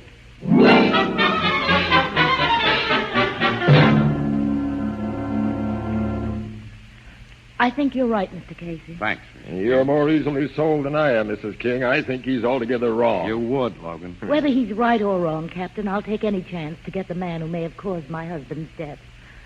You've been frank with me, Mr. Casey. You think I was in love with Luigi Finelli. I wasn't. If I looked twice at any man, he'd begin to spy on me, question me. With Finelli, I was deliberately trying to pay him off for the unhappiness his jealousy had caused me. Miss Williams, another woman would realize how I felt what I was doing. I do realize, Mrs. King. Now Charlie's gone. If I could only bring him back, he could be jealous. He could beat me, anything. We're very sorry, Mrs. King. I won't cry anymore. What do you want me to do, Mr. Casey? Well, first, I want you to give Dillinger some of the same harmless dope we think was fed to Nimbu. So Fleet will think that he's sick and we'll have to stay with him tonight. I don't get it, Casey. No, neither do I. Well, there's more than one way to trip up a murder. Now, tonight, Mrs. King, you will go to the animal room and talk with Fleet. Logan and I will be hidden behind the cages. Now, here's what I want you to say. There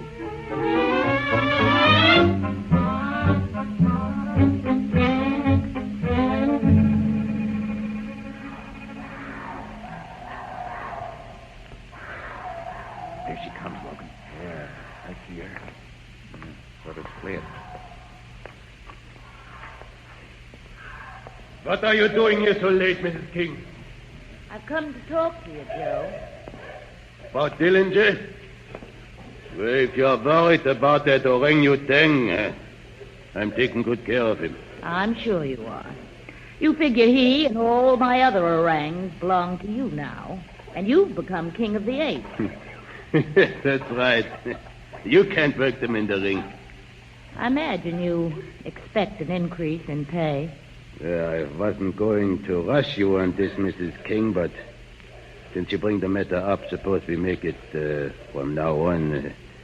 I take all the money from the act and pay you 10% of the net. You want 90%, huh? Well, is that not fair enough for an indispensable man? Joe, you're going to work for me in your new job for less money. Are you crazy? You see, if you don't accept my terms, I'm going to tell the police some things I know. What do you mean? I know who really killed Finelli and my husband. How you know that, Mrs. King? I was here last night when Finelli was killed. I saw something. If you was here last night and saw something, why didn't you tell the cops? I got a better idea. I'm a businesswoman, Joe. It occurred to me that you'd work very cheap in order to escape the electric chair. Mrs. King, you did a very foolish thing in coming here tonight. Why? The police will think you was worried about poor sick Dillinger. You was foolish enough to enter his cage while I was out of the room. What are you talking about? I'm putting you in his cage. Dillinger will do the rest, as he did to your husband. Let me go. Oh, no! As I kill your husband, as I kill Finelli, now I kill you. That does it, Logan. Pick him up, please. Oh, cops! Pick him up and let go of that woman. Oh, so this was all a trick. Let go of Mrs. King, I say. I washed you up, Joe. No, no, cops. To get me, you got to shoot through this woman. And I got the gun, too. Captain Logan, he's holding me. You can't get out of here, Fleet. Look, I got my gun at this woman's back. If I do not go free, she dies. You'll kill me, Captain. Got us, Logan. All of you, stand over by the wall. All right. Now, Mrs. King, we go. You'll never get away with this. I take my chances on that. Now walk in front of me. Past these cages. And slow, Mrs. King. I will. That big H got him on the throat. Got too close to that case. Come on, help me pull him away from that orang, Casey. All right. Wait, he's dropped it. Look, his neck is broken. He's dead. Nimble, he saved my life. Take it easy, Mrs. King. You're safe now. Huh. I guess Annie was right. I guess there is poetic justice.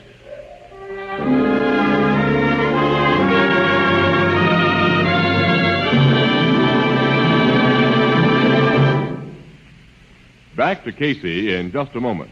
But first, here is a message from Anchor Hocking. I hope that every one of our listeners will make a special point to tune in Crime Photographer next Thursday evening. We're going to have an unusually exciting show, and the Anchor Hocking Glass Corporation will have an announcement to make of the utmost importance. And now, tonight, we're celebrating National Baby Week. And in the interest of better health, retail stores and food packers throughout America are focusing attention on the scientifically prepared glass-packed baby foods which make it so easy to provide a properly balanced and healthful diet. Now, these glass-packed baby foods simplify the young mother's work enormously. You can heat and serve baby food in the same glass container in which you buy it and reseal it safely to store leftover portions. Glass containers are easy and safe to open, and they have no effect on taste, flavor, or purity. All better brands of prepared baby foods come to you packed in glass, in Anchor glass containers protected by Anchor vacuum caps. Both products of Anchor Hocking. The most famous name in glass.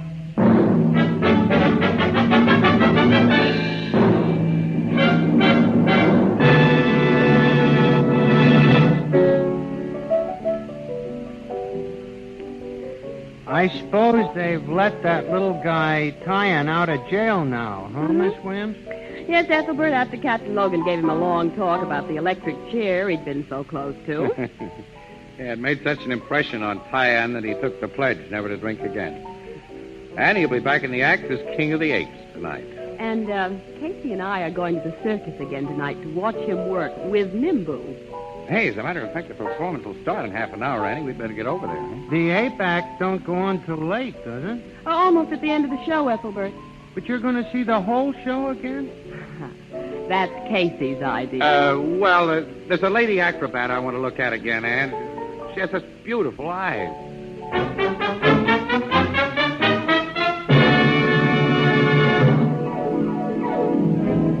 Crime Photographer, starring Stotts Cotsworth as Casey, is brought to you each Thursday by the Anchor Hocking Glass Corporation, makers of Fire King Oven Glass, Anchor Glass Containers, Anchor Caps and Closures.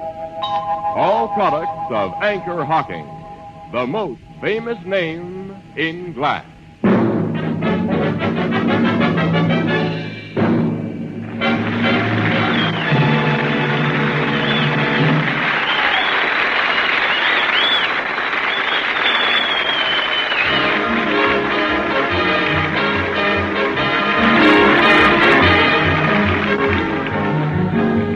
Crime Photographer is directed by John Deep.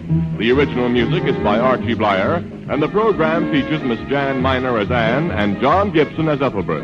Herman Chittison is the Blue Note pianist. Thursday night on CBS is the biggest show in town, so stay tuned for exciting dramatizations on Reader's Digest Radio Edition, which follows immediately over most of these stations. This is Tony Marvin saying goodnight for the Anchor Hocking Glass Corporation of Lancaster, Ohio, with offices in all principal cities of the United States and Canada.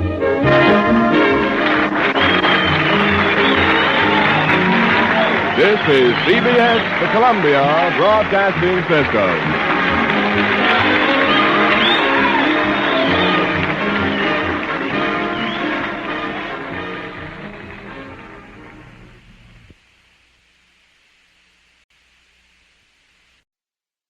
The Anchor Hocking Glass Corporation brings you Crime Photographer.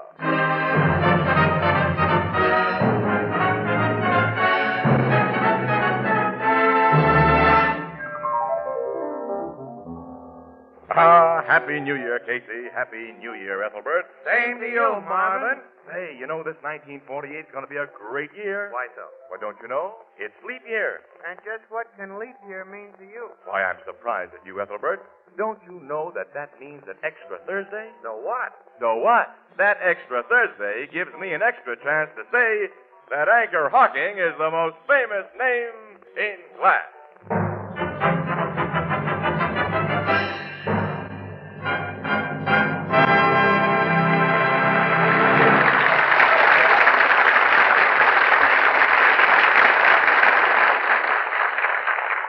Good evening, ladies and gentlemen. This is Tony Marvin. Every week at this time, the Anchor Hocking Glass Corporation of Lancaster, Ohio, and its more than 10,000 employees bring you another adventure of Casey, crime photographer, ace cameraman who covers the crime news of a great city. Written by Alonzo Dean Cole, our adventure for tonight, Hot New Year's Party.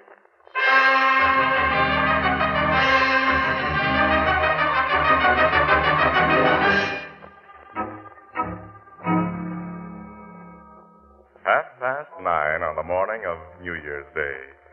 And to some people, that hour on that day can be very bleak and dismal. Ethelbert, the head bartender of the Blue Note Cafe, is obviously not one of those unfortunates, for we find him in the morning. Oh, what a beautiful thing. Hi, Walter. Yeah, Bring up 2 more bottles of aspirin. They're going to be our best sellers today. Okay. Oh, what a beautiful... Well, look who's here. Happy New Year, Casey. And same to you, Miss Williams. What's the matter with you two? Ask Walter to bring us a couple of cups of coffee, pal.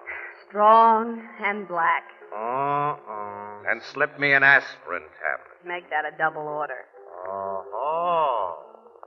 Hey, Walter, draw 2. Some of that. What's Herman Chittison doing here? Practicing at this hour in the morning? He couldn't get home on account of the snow. He slept here all night. Oh. Here's some special headache medicine for you to stay out all night. We haven't been stay out all night. I know. Like good, sensible folks, you left the party early, just before daylight. And then you got all of an hour's sleep before you had to come to work on an 8 a.m. shift. He's a wise guy, Annie. Yeah. You should have been like me. I wasn't on duty last night, but did I spend my leisure time in idle revelry? I did not. At 12 o'clock, my sister Edna and me wished one another a happy new year over a glass of good, healthful milk. Then I retired and enjoyed a fine, refreshing sleep. So, on this beautiful morning, you find me full of vim, vigor, and vitamins. Have another aspirin on the house. Shall I kill this guy quickly, Annie? Listen, vim, vigor, and vitamins. The reason Miss Williams and I feel beat up is that ever since a few minutes after we reported for work this morning, we've been inhaling smoke. Smoke? There was another warehouse fire this morning near Chatham Circle. That's the only New Year's party we've attended, and it was a red-hot one, too. Bad fire, huh? Yeah, plenty bad. Oh, here's Walter with our coffee. Oh, thanks, Walter. Happy New Year. And boys, and welcome, too. Thanks, Walter. Okay. Your papers kind of hinted that them warehouse fires lately have been arson jobs, Miss Williams. Oh, we're morally certain of it, Ethelbert. And that Jake Schultz is the man behind them. He and his mob make a deal with the owners of them places to split the fire insurance, huh? That's right. That's the racket. Skinny Jake Schultz is a pretty smart cookie, I hear. Neither the cops or the fire inspectors has ever got anything on him. Well, if he's behind the torch job we just covered, he isn't so smart. As this one let somebody in for a hot seat rap. What do you mean? Well, the fire was set at night, and there was a human being in the building, an old watchman. That means arson in the first degree. The watchman got out all right, but a fireman was killed by falling timbers. And when death is caused through commission of first-degree arson, it becomes first-degree murder. And a reliable witness says that he saw 3 men run out of the warehouse a few minutes before the fire was discovered. He's given the police a first-class description of them. Was one of them Schultz? No, of course not. Dick doesn't do any firebug stuff himself. If one of those 3 guys is caught and sings, it's going to be too bad for his boss man. Annie, how about some more coffee? No, we don't have time, Casey. That's We've right. got to get out to Barstow College. Well, there's no hurry about that. Yes, there is. City desk wants the dope on Professor Wendell right away. Who's Professor Wendell and what's he doing? Oh, he's a teacher at Barstow College. He went for a walk last night and he hasn't come back. Now, the professor who shares an apartment with Wendell's just reported his disappearance to the Missing Persons Bureau. Oh, he thinks the guy has met with foul play? That's right. Well, if we must, we must, Danny. Come on, let's get started at Professor Gerber's place. But this Professor Gerber's the one who reported the mysterious vanishing of this Professor Wendell. That's right. After we waste our time with him, Wendell will undoubtedly show up with a perfectly good reason for staying out all night. Well, I'm perfectly willing to waste time on such cases today. I'd like to start the new year safely and sanely. Me too, Annie, me too. To establish a precedent for 1948, no jams and no trouble, nothing but peace, sweetness, and light. Instead of just a hope, why don't you two make that a New Year's resolution? Well, that's a good idea, pal. Excellent. We here highly resolve That for the coming year, and starting now, no jams, no trouble, nothing but peace, sweetness, and light.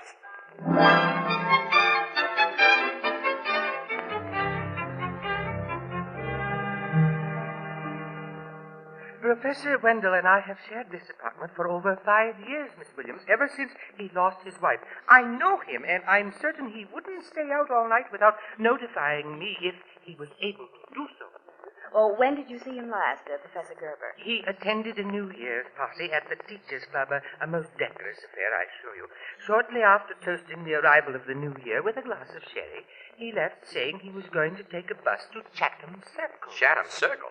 He liked to wander around there. That's a tough neighborhood. I know it, Mr. Casey, and I have repeatedly warned Professor Wendell to keep out of such neighborhoods, especially after dark. But to him, they were most interesting because of the criminal element he found there. He was interested in the criminal element? Very much so. Frankly, instead of the brilliant authority on ancient civilizations which Professor Wendell has been for many years, I am certain that he would rather have been a private detective. An amateur Sherlock Holmes. He more particularly admired a fictional character called Dr. Thorndyke. Casey, if he was snooping around Chatham Circle early this morning, he may have seen something he wasn't supposed to see. Yeah, that warehouse fire was started early this morning, Annie. A warehouse fire? Look, will you give us a description of your friend, Professor Gerber? Clarence Wendell is a small man, about 5'3", I should say, Yeah. and he weighed not more than 130 pounds. He had light blue eyes, thin gray hair, and wears gold-rimmed spectacles. Last night he wore a dark blue overcoat, black felt hat. Casey. Professor, did you give that description to the cops when you reported him missing? Oh, of course. I gave them a photograph of Clarence. And it didn't mean anything to them? Mean anything? Well, it exactly fits a witness description of one of 3 men who ran out of the Chatham Circle warehouse early this morning, just before it caught on fire. I don't understand. Well, the Missing Persons Bureau men who talked to Professor Gerber wouldn't necessarily know about that arson business, Annie. Oh, no, that's right. It's being handled by the homicide squad. Will you please explain? Now, there's more important things to do first, Professor, if you don't mind. Where's your phone? I want to call Captain Logan of Homicide and get him to check with Missing Persons right away. That's all you're going to do, Casey. Just phone. Remember our New Year's resolution.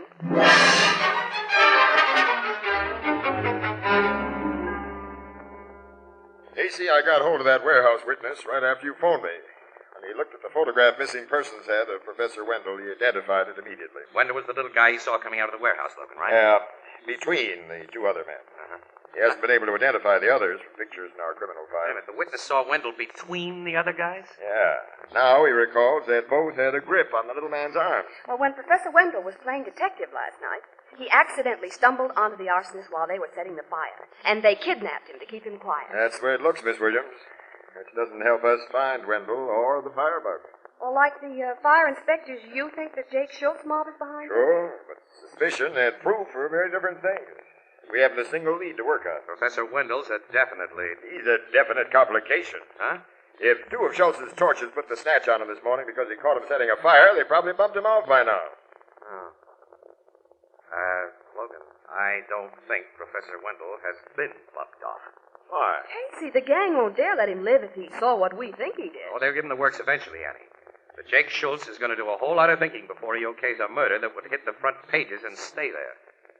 Logan, Jake's in the fire business, but he does his best to avoid strong heat. Yeah. I'll have Skinny Jake and his mob brought in. We'll force information out of them. No, you won't force anything out of Jake or his mob. That's been tried before. Do you know of anything else we can try? I can try something. You? Yeah. What? I'll have to keep to myself. There can't be any cops in the picture, Logan. Meaning you know some crook who might be persuaded to spill? Meaning you ask no questions and I answer none, now or later. Okay. Help me find Professor Wendell alive, and you can write your own ticket. Attaboy, Logan. Thank you. I'll get started right away. Now stick around your office here, and I'll phone you after I make my contact. I'll be near the phone. So long. Oh, I'm going with you. See you later, Captain. Okay, Miss Williams. And carry your luckiest horseshoe, Casey. Yeah, I guess I'll need it, pal.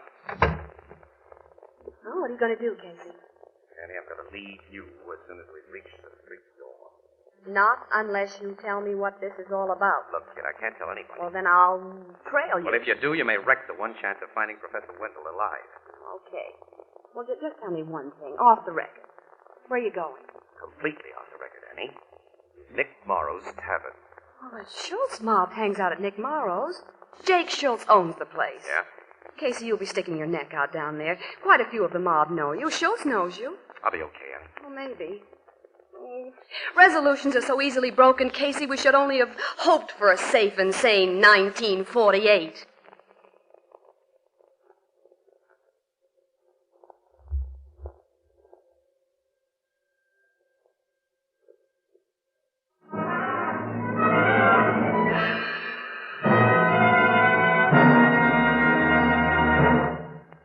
Today, a lot of you probably met Jadeite Dinnerware for the first time, because Jadeite is the perfect solution to the problem raised by an unusually large number of guests. Jadeite cups and saucers, Jadeite dessert plates and salad plates, Jadeite dinner plates, soup plates, vegetable bowls, and platters are as lovely as Chinese porcelain. They're as heat-proof as the Fire King oven glass you use for baking, yet they're so inexpensive that you can buy all the extra pieces you need for entertaining without making a dent in your budget. For example, Jadeite cups and saucers cost only 15 cents for the 2 pieces, and you can buy a complete 35-piece dinner service for 6 for less than $5. Now, you'll find Jadeite Dinnerware at chain stores, hardware stores, department stores, and all other stores selling chinaware and glass. Ask for Jadeite by name. Now it's spelled Jadeite. Jadeite, newest triumph of anchor hocking. The most famous name in glass.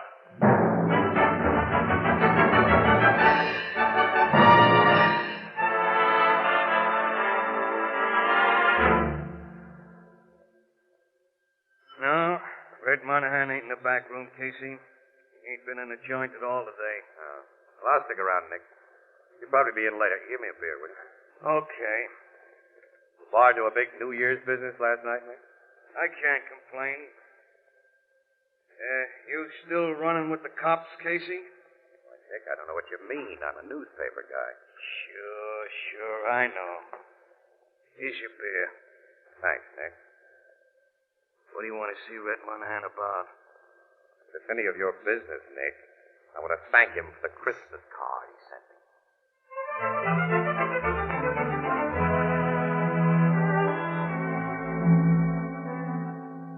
You've been waiting here over an hour for me, Casey? That's okay, Red. That's okay. Oh, it ain't okay.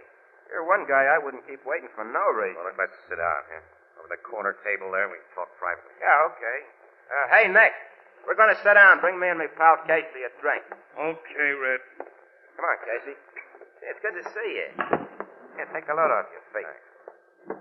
Now, what's on your mind? I'm going to ask a favor of you, Red. Favor? Yeah. I owe you a debt, fella. One I can't ever pay. My only kid would be dead if it wasn't for you. I'll never forget how you pulled her out of the river when she was drowning. Here's your drinks. Oh, thanks, Nick. That's all, Nick. Thanks. Tell me, what can I do for you, Casey? And I'll give it to you quick and straight, Red. I want Professor Wendell. I don't know what you're talking about. I think you do. I know how close you are to Schultz. Nick, I give him a word. That the cops don't know and won't know that I'm talking to you. All I want is that little professor, and I want him alive. I ain't got the slightest idea what you're driving at, pal. I swear I ain't. Say you owe me a debt, Red. Under ordinary circumstances, that's a debt that only a heel would try to collect. But under these circumstances, I asked Wendell's life in exchange for your kid. I can't give it to you. Because he's been killed? No, he ain't been killed. I tell you, I don't know anything about him. You can't lie to me, Red. Look, you're a crook, but you're not a murderer. If you don't tell me where to find Professor Wendell, you'll be committing murder right now, just as surely as though you held a gun to the guy's I head. ain't even seen the guy, Casey. I won't see him. You know what I mean. Keep your nose clean, fella. I ain't no squeal. I don't rat. You're ratting on a debt. You owe me a life. Okay, Casey, I'm coming clean with you. But I had no part in anything that happened this morning. Where is the professor? He's being kept in an old house out in Bristol Road. While Schultz makes up his mind when and how to bump him over. Where on Bristol Road? East of Old Turnpike. Third farmhouse on the right-hand side. Third farmhouse on the right, Yeah, now get out of here, Casey. It's curtain for me if the mob finds out that I told Nobody will ever find it out from me, Red. Thanks a million and so on. So, What's the matter? Just came out of the back room with two guys in the mob. Hello, Red. Hi, Jake. Hi, Maury. How's Vic, Sam? Yeah, hi. Casey. I haven't seen you for a long time. Well, I haven't been around your way, Schultz. Nick phoned me a while ago that you were waiting here for our pal Red. Knowing how he feels about you on account of his kid, I decided to come over. You, in the back way?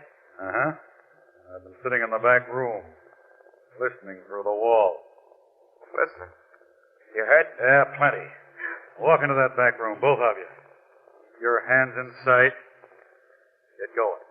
Okay. Yeah.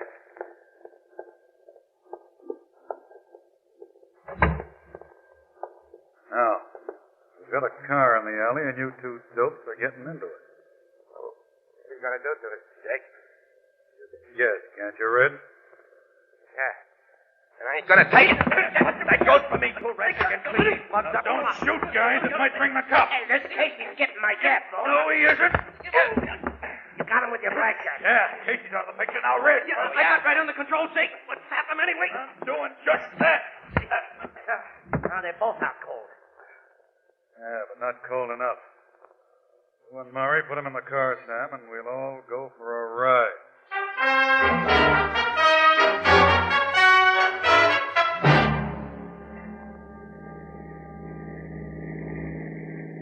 This good spot, Sam. Stop the car. Okay, boss. Well, Red, this is the end of the ride for you and Casey. Hey, they can't hear you, Jake. Huh? When you socked the back of Nick's joint, you done an A1 job. Still out, eh? And how? All right, pull him out of the car and roll him into the ditch here. Yeah, give me a hand, Sam. Hey, Maury. Come on. What? Got him? Yeah, got him. Pull him back. Here. All right. All right, now get back in the driver's seat, Sam. You, Murray, give me your slug through the head. Me? Yes, you heard me. Hey, you're afraid of killing, ain't you, Jake? Oh, I'm not afraid of it. I've just been smart enough to keep myself and you guys clear of it. Now we've got no choice. But you want someone else to do it. Well, do it if you haven't got the guts. Get back in the car. Yeah, that suits me fine. Hey, where you getting into? I'll shoot from here. Sam, be ready to step on the gas when I do. This is the private road. I'll be ready. I got the busted gear and my foot on the clutch. Let them guys in the ditch have it, Jake. All right, I'm letting them have it. Here, car's coming, boss. From behind us. I see it. Get away, Sam. I'm getting... Hey, you only shot one guy, Jake. I can't do any more shooting now. Get away from that car behind us, Sam. Get away!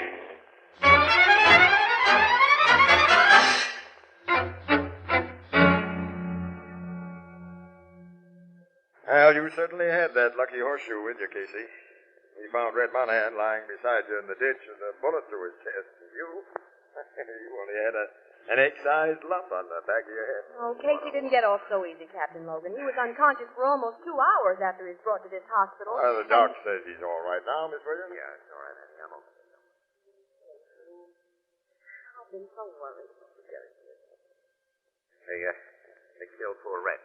No, he's going to pull through. Doc didn't get him in a vital spot. Oh, I'm glad of that. I'm glad.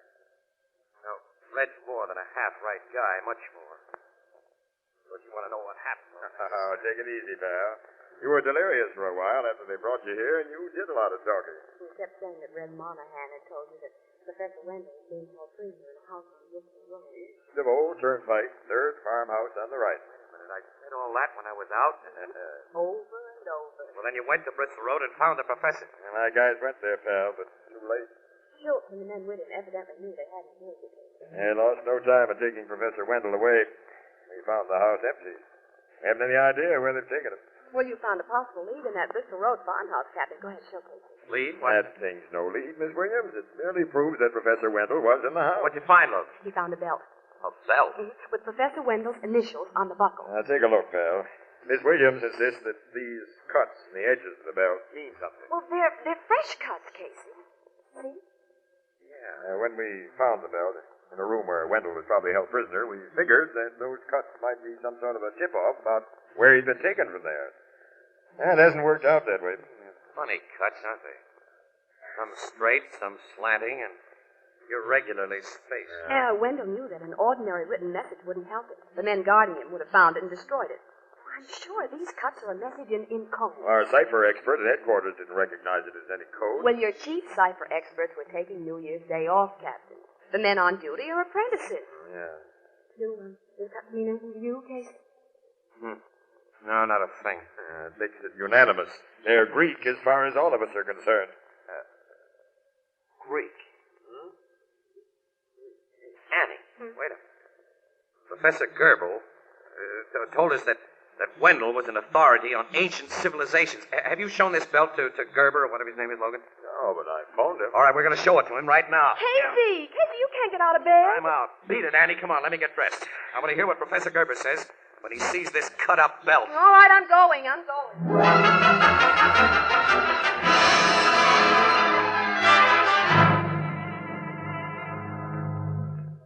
You're right, Mr. Casey. The belt conveys a message. It does, Professor Gerber? Yes, in the oldest secret codes that history records. The ancient Spartans used it to convey secret military information. It is called Citily. Professor Wendell hoped you'd bring this to me, Captain Logan. He did, huh? He must have. He knew I'd be able to read a Citily message. Why are you wrapping that belt around your arm? So that I may be able to decipher its markings, Miss Williams. You see, to write a Citily message, the ancients wrapped a strip of papyrus, long and narrow, like this belt, around a staff of predetermined circumference. Spirally, with the edge of each spiral joining that of another. Then on the joining edges, they wrote the secret information they wished to impart. When the strip was unwound from the staff, nothing but apparently idle markings were visible on its edges. Now, the belt is completely wound about my arm. See? Its message is placed. No, not to me. All I see is that the edges of the cuts meet. But the cuts form letters, Captain. Greek letters. They're Greek, Logan. Ann knows she's been to college. Well, what do they say? In rough translation, they are taking me to Diana's house. Diana's house? Diana was the Roman name for the Greek goddess Artemis. Say, I'm not a shark on the classics, but I get it. So do I, Logan. Well, I don't. Neither do I. Professor Gerber, Annie, the name of Skinny Jake Schultz's best girlfriend is Diana. And to get away from the classics entirely, it's Diana McGillicuddy. I never thought Schultz would take Wendell to such an obvious hideout, Casey. Neither did I, Logan, which means Schultz has been smarter than we are. Well, all right, let's go.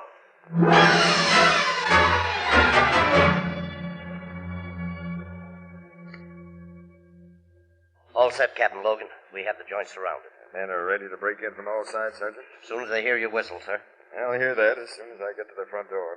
Now, you stay there, Casey. Oh, no. I got a little personal matter to settle with Skinny Jake Schultz. I got a hunch he's in Diana's house. You should still be in the hospital, you Sam. All right, but I'm not. Okay, blow your whistle, pal. I haven't got time to argue with you. This is it, guys.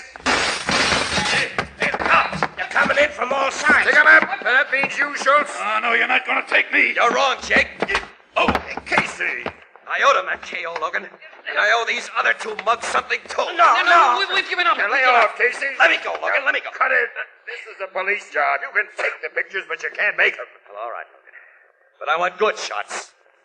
With Professor Wendell in them.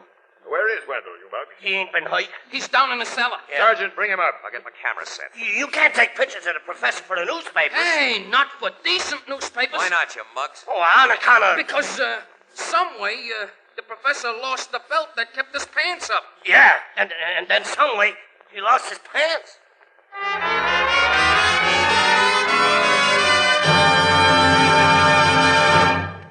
We'll join the crowd at the Blue Note in just a moment. You know, tonight we're nearing the end of the holiday season, and to those of you who are exhausted, here's a suggestion. A good hot cup of coffee, which you can prepare in an instant, without fuss, without work, and without waiting even a minute. Now, I'm talking about soluble coffee, the amazing scientific discovery which makes really delicious coffee available at a moment's notice. Now, all you need is a cup, a spoon, and a glass jar. The sanitary, convenient Anchor glass jar in which most of the better packers of soluble coffee bring you their products. The Anchor glass jar opens quickly and simply. There's no trouble in measuring, no waste from spilling, and even more important, glass jars protect the flavor and freshness of soluble coffee against moisture long after they're open. You'll be delighted by the delicious soluble coffees now on the market, particularly those that come to you in convenient Anchor glass containers sealed with Anchor caps, both products of Anchor Hocking, the most famous name in glass.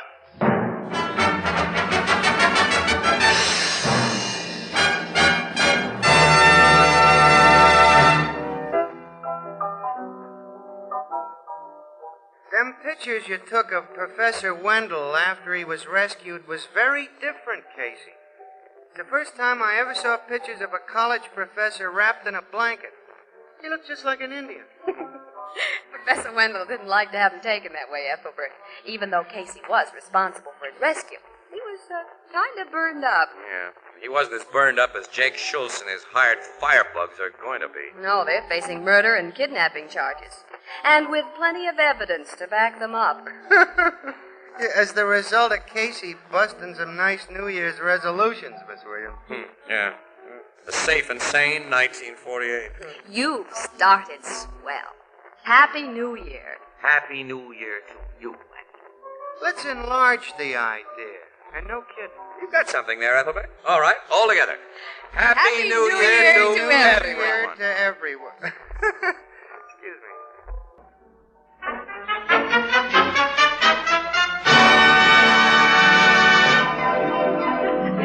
Crime Photographer, starring Stotts Cotsworth as Casey, is brought to you each Thursday by the Anchor Hocking Glass Corporation, makers of Fire King Oven Glass, Anchor Glass Containers, Anchor Caps and Closures, all products of Anchor Hocking, the most famous name in glass.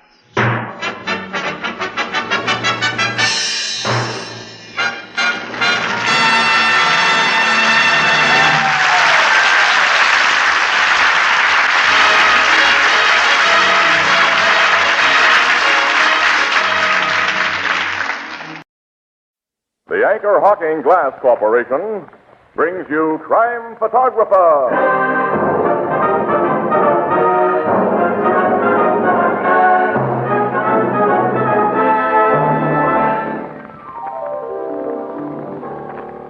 Where are you going over Labor Day weekend, Tony? Well, Casey, I haven't any plans particularly.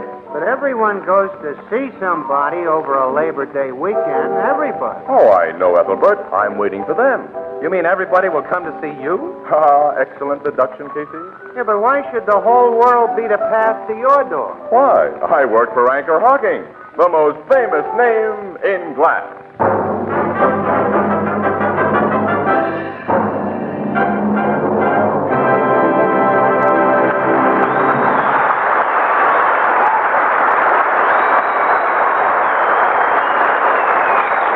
Good evening, ladies and gentlemen. This is Tony Marvin.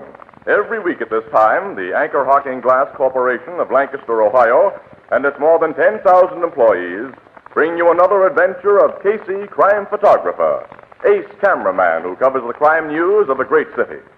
Written by Alonzo Dean Cole, our adventure for tonight, Hideout.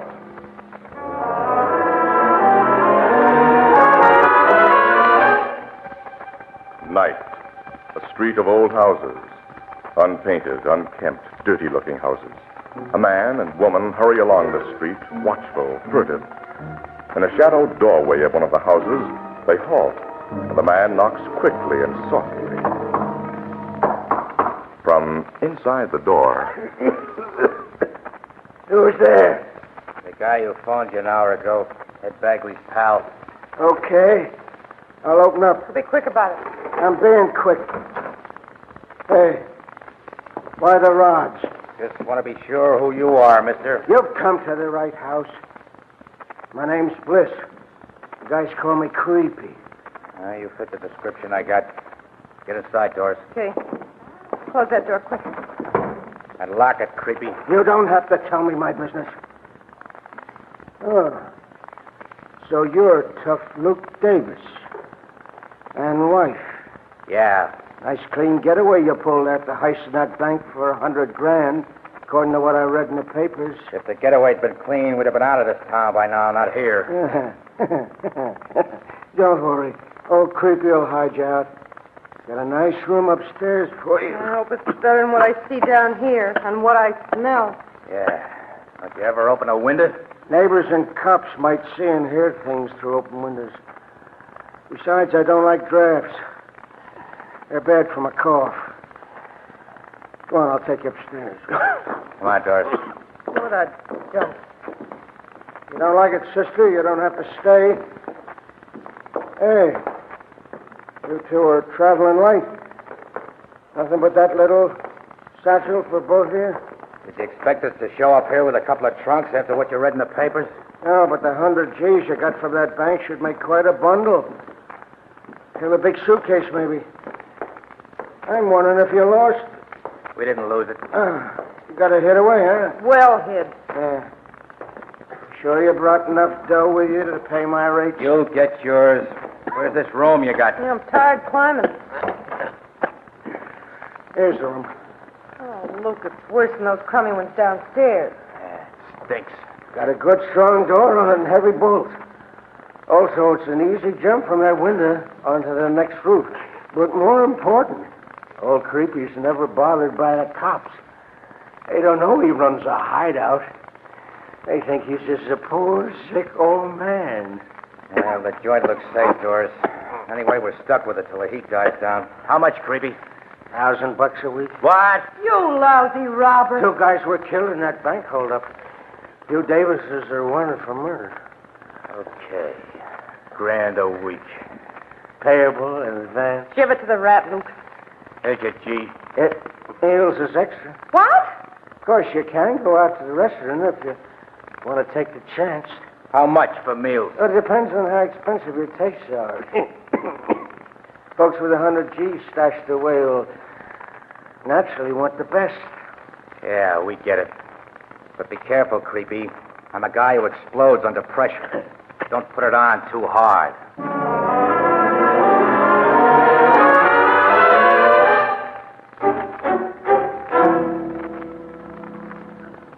2 weeks in this crummy joint, Luke. Cost us nearly $4,000. Yeah. $25 a piece for the lousy horse meat he calls steaks. $2 a bottle for beer that cost him 2 for a quarter, and $1 for a 5-cent newspaper. I'm fed up. So am I. Most of all, I'm fed up with this dirty, stinking room. Oh, what's the use? We're stuck, and we got to make the best. I'm not so sure of that. Huh? I've been thinking, babe. About what? Hand me that nail file, will you? Wish I could get a decent manicure. Nuts with the manicures. What's on your mind? Hand me the nail file, I said. Okay. Here. Now, what do you I'm say? thinking about us leaving here. For where? Another hideout. We don't know any others in this town. We don't stand a chance of getting out of town yet. I just remembered what another con told me when I was in stir. There's a guy who runs a big hideout racket here, Doris, and he treats red hots right. Why didn't we go to him in the first place? I tell you, I just remembered his name. I'm going to get hold of him on the phone downstairs and make arrangements. He'll send a right car to pick us up. He'll do everything. Then this rat Creepy sees himself losing the dough we've been dishing out, and he tips off the cops. He'll figure who this other hideout guy is, Luke. Creepy won't have any chance to figure it. You mean... Nah. Well, my nails ain't bad, but I wish I could get a real manicure. You'd be sure that asking so. I'll say he has. He's coming upstairs and bringing that hooch you ordered. Yeah. He's going to make us a present of it. No noisy shoot. Of course not. Open up, Davis. I brought your whiskey. Okay, Creepy. Come in, Mr. Bliss. Oh. Thanks. Good stuff I got you. One of the best blends on the market. You owe me $100 for the bottle. No, Creepy. That bottle's on the house. What do you mean? Hey, fire that gun. I'm bending this gat over your head. Oh, don't. Chiseling rat, you lousy chiseling rat. Let him have it plenty, Luke. He's had it plenty. You sure he's finished? We don't want him talking. He'll never talk to anyone again. Go through his clothes and find the dough we paid out to him while I go downstairs to his phone and make a deal for a real hideout. You better open a window down there and let in some fresh air. Yeah. I'll be glad to get out of this smelly place.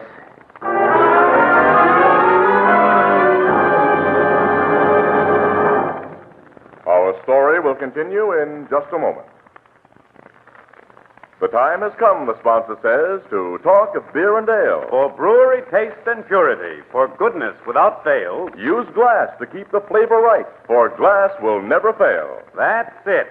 Glass and glass alone brings you beer and ale as it ought to taste. Right.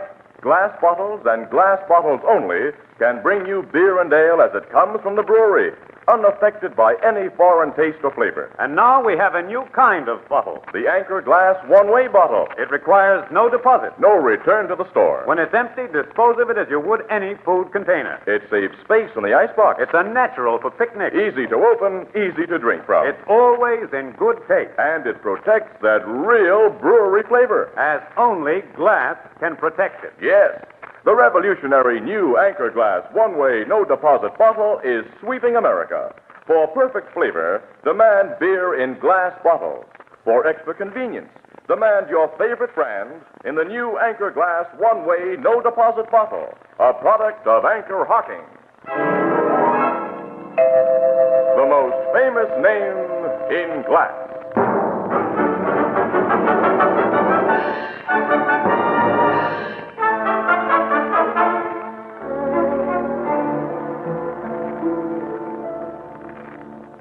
The body of this character, Creepy Bliss, was found this morning because the cop was very observant, Miss Williams. I'd like you to mention that in your paper. Well, don't I always put in a good word for you cops, Captain Logan? When I have the opportunity. Yeah, the trouble is, Logan, you guys give us so few opportunities. That comedy, Casey, is strictly Joe Miller. Okay, pal. Well, what did your observant cop observe? And a downstairs window was open. Bliss never opened one, summer or winter. Oh, that's why this joint smells like a glue factory. Yeah. Well, the cop was familiar with Bliss's habits. He investigated the open window and found Bliss with his head bashed in. Otherwise, the murder might have gone undiscovered for weeks. When was his head bashed in? About 10 o'clock last night. Any idea who did the bashing? We're sure Luke Davis did it. Davis? You mean the bandit who held up the bank 2 weeks ago? He and his Mao Doris had obviously been hiding out here. They found their fingerprints all over the room where Bliss was beaten to death. Well, then Bliss ran a hideout, huh? That's the picture, Casey. And he ran it pretty smart. We cops never had him under suspicion. He ran it so smart that apparently the gang in control of the hideout racket here wasn't wise to him. He wasn't a member of the gang. I don't think so. I've heard just one guy bosses the hideouts in this town. That's my dope in the situation. Well, you've never been able to learn much about the hideout boss, have you, Logan? No, he's the toughest of all racketeers to find out about, Miss Williams, because he's the one crook other crooks don't squeal on. Yeah, for the very good reason, Annie, that every crook figures that he himself will need a hideout eventually. And he wants to be on good terms with the guys who can provide it. Yeah. Now, Luke Davis and his girlfriend probably made a connection with the big hideout operator before they left here last night. Luke left some fingerprints on the telephone. Well, there's no way of tracing the call he made. Miss Williams, only amateur detectives in crime fiction can trace local calls when a phone isn't tapped. The phone companies can't do it, and neither can we poor professional cops. So Luke Davis and his wife have made another getaway. Yeah. And we probably won't catch up with them until they figure it's safe to come out of hiding and try to blow town. Well, if they could be found right away, it'd be front-page stuff. And big. I'm so sorry I can't oblige you two with something immediate. You've found nothing that might be a possible lead to where the Davises went from here? Not a thing. Oh, you know you can tell us about holdouts, Captain. We keep them strictly off the record. I'm not holding out anything on you, Miss Williams. You've heard all I've learned about this thing. Of course, you've been in touch with Barney Rubin, huh? Oh, sure. I got nothing from him. Well, now, who's Barney Rubin? Well, Annie, altogether off the record. He runs a joint on the west side called Barney's Bar. It's a crook hangout. And when Barney hears interesting things, he passes them along to Logan and a few other guys that he trusts. Ah, a stool pigeon. Well, more a undercover guy, I'd say. Barney never's been a crook himself. That we know of. I don't know. I've always figured him on the level, pal. Well, he's been very helpful at times. Well, if he's not a crook himself, how come crooks trust Well, him? Barney's brother, you see, Annie, was a big-time racketeer. And he and his mob used Barney's bar as a hangout. The brother was cut in two by machine gun slugs in one of those sweet gang double crossings 5 or 6 years ago, and well, Barney turned very sour on old gunmen. Outwardly, though, he remained on good terms with the cookies that he'd met through his brother's connections, but on the QT, he's done him a lot of harm. Now, this is strictly off the record, Miss Williams, and you forget you heard it. Sure, Captain Logan. Well, let's get back to the paper, Casey. We've got everything here there is to get. Yeah. See you later, Logan. Okay. So long, Captain. So long, Miss Williams. Well, Annie, I'll drop you off the office. Leave these pictures I took with Tate in my department. Oh, where are you going? Well, nailing Davis and his moll will make a big yarn, Annie, if it breaks soon. So, before some other newspaper mug gets the idea, I'm going to see Barney and make a deal for an exclusive tip if he hears some interesting information.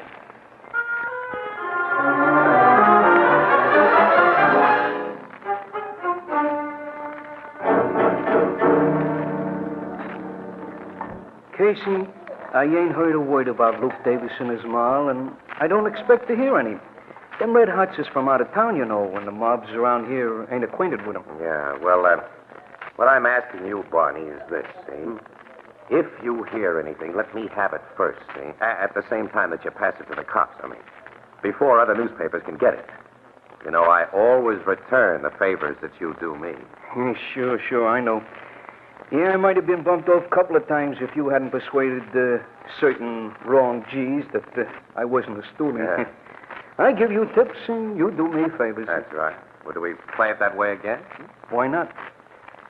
But like I say, I can't hope for a thing on them two Davis Red Hots.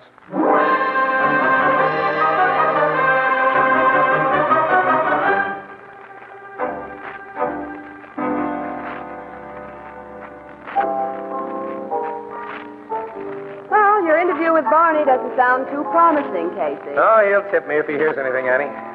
Guy in his spot needs guys like me to front for him sometimes again. Well, I'd hate to be in his spot. Running with crooks and hunting with cops is playing the hard way. Yeah, I'll say. Annie, here comes Ethelbert. We can't talk about Barney, even to him. Hello, Casey. Hello, Miss Williams. Hi, pal. Evening, Ethelbert. Excuse me, I was busy up at the other end of the bar. Well, what's new, Casey? Casey and I have been working on that hideout murder. I've been reading about it. The cops are sure Luke Davis and his wife did the job. Huh? Yeah, it's open and shut. Why do you suppose they killed the guy who'd been hiding them out? Well, those hideout rats are always greedy, Ethelbert. My hunch is that Creepy Bliss piled up the charges until Davis got sore and worked him over. From what I hear about Davis, he always got sore when he was overcharged. A waiter I know who comes from the same town as Davis was in a while ago, and he was telling me about it. Huh? A few people in this town know Davis. What did he tell you? Only what I've said, that the guy added up his tab very careful and made a big squawk if the charge was a dime or so too much. This guy knew Davis well. I'd kind of like to talk to him. Yeah, he might give us some angle, Casey. Well, he didn't know Davis well, just waited on him occasionally. Anyway, I don't know where you could find this waiter. He's only an acquaintance. I don't even know his last name. Oh, you don't? Well, it's a thought. Say, slip us a pack of cigarettes, will you, Ethelbert? Okay. This waiter said Davis had a very annoying habit, aside from adding up a check too careful. He ruined menus, too. Ruined menus? Yeah. Seems he's a bug on keeping his nails manicured, and they was always razor sharp. He'd run one of them nails over the menu to mark each item he wanted, and he'd cut the paper almost clear through so the menu couldn't be used again for other customers. Oh, interesting, but unhelpful. Yeah. How about those cigarettes, huh? Oh, gee, I almost forgot. Here, Casey. Thanks, pal. Thanks. This waiter said Davis ruined phone books the same way. What, phone books? You underlining numbers he was going to call. As Annie. Casey. His nails was also hard on tablecloths and napkins. Hey, where you going? Back to Creepy Bliss's joint. You've given us a tip, pal. And thank That's a million. Oh, that's all right. What'd I do?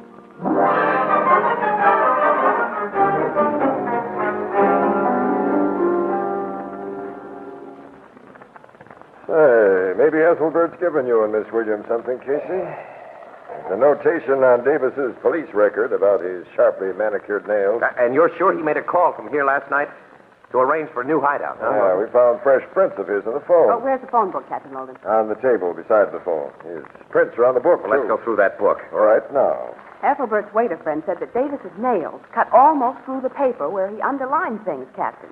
So his mark should be easy to spot. I'll find it if it's here. I'm taking the book page by page. All right, well, now, ripple through it first. We may save time that way. We'll see.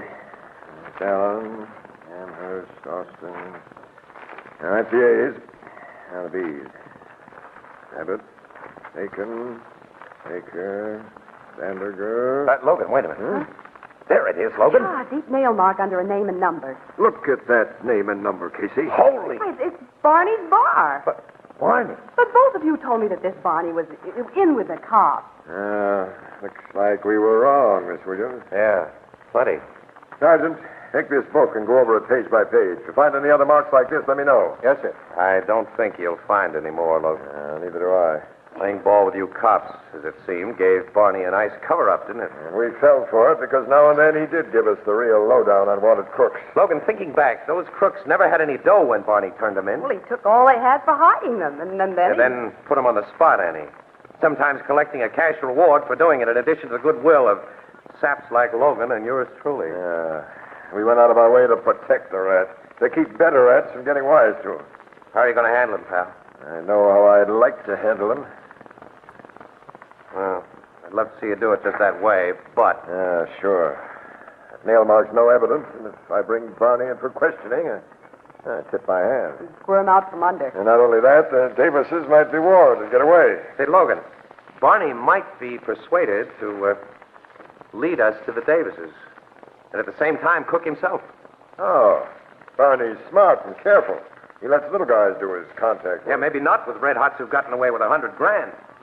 I think Barney takes a deep personal interest in that kind of moolah. You figure the Davises are carrying that dough with them? No, I doubt it. Experienced crooks like the Davises don't trust other crooks. They know they're at the mercy of a hideout proprietor. I think they managed to bury the dough somewhere. That may turn the trick. That'll get you. No, neither do I. Hideout landlords are greedy guys, Annie. $100 grand is a lot of dough, and there's no honor among thieves. Talk straight. All right, how's this? I'm going to call on Barney.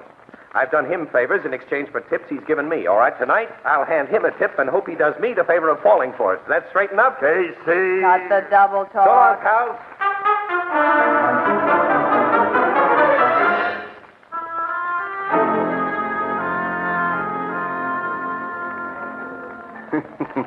I didn't expect to see you again today, Casey. Well, I just dropped in on the chance you might have something for me, Barney. Not a thing, fella. I told you there wasn't much hope I'd get the lowdown on them Davises. Yeah. Well, I thought maybe, you know. I got a little new dope on them after I left you this afternoon. Yeah? Yeah, this is strictly confidential, Barney. I could only spill it to a guy who's aces with the cops, you know. Well, you know how I stand with them. Yeah, sure. What's your dope? Not that it'll mean anything to me. Well, Captain Logan tipped me that he has definite proof that the Davises are hiding out with all of that $100 grand on them. On them? Yeah. Didn't have time to stash it away before they went to Creepy Bliss's joints. $100 grand is a lot of dough. Must fill a big suitcase, huh? Yeah, it might. But a lot of folding money can be carried in a guy's clothes, Barney, and a lot more under a woman's dress. That's so. Look, keep this way under the hat, Barney. If the cookie they're hiding out with knew that dough was right under his nose, well, you can figure it easy. Yeah. Them Davises would be in a real bad spot if the hideout operator knew. That's right. Fortunately, of course, nobody knows except you and me and a few cops. Yep. That's the way it is. Well, I'll be running along, Barney. Maybe you'll have something for me tomorrow. I'll drop in. Yeah, you might be lucky, Casey. I might have something about them Davises. Yeah. Well, good night, fella. Good night.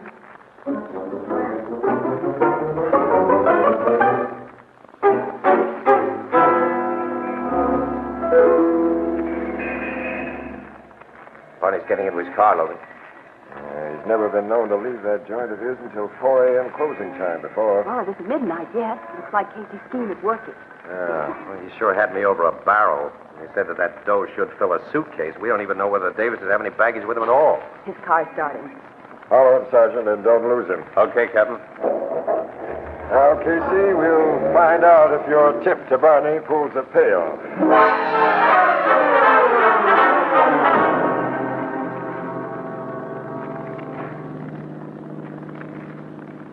Barney's car is pulling into that public garage, Casey. Yeah, I see it, Annie. We followed the guy for half an hour, and all he's been heading for is the garage where he puts his jalopy to bed.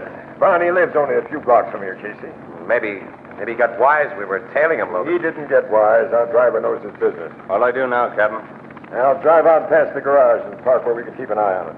Okay, sir. If Barney comes out, Martin here will follow him home and keep a watch on him. Even though Casey's big scheme is flopped, I don't want Barney out of sight for a minute. Well, look, he's out of sight right now, pal. Huh? Yeah, the big doors of that garage are wide open. When we passed it just now, I saw Barney go through a door in the back. Yeah, that's what I saw. Stop the car, Sergeant. Yes, sir. You'll find out where that door in the back leads to. Can't lead outside, Logan. The garage is built against a ledge of solid rock. Yeah, and it has 2 stories, Casey. There may be rooms in that second story, a hideout. You see any attendants in the garage? Only one guy.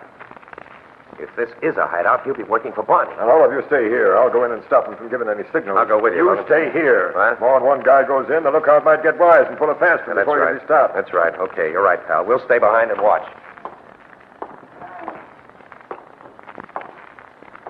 Good evening, friend. What do you want? I'm having a little motor trouble. My car's outside. You take a look at it? This is just a storage garage, mister. We don't do mechanical. I want to find out what kind of work is done here. That's what I call a very sweet, fast job of quieting a guy. Logan, you flatter me, Casey. Take care of this lug, Martin, and keep him quiet. Sergeant, post the men so no one can get out of this building. I'm going to see what's behind that back door. Yes, and this time I'm coming along. I need to. Well, there's no time to argue. Come on, but be quiet.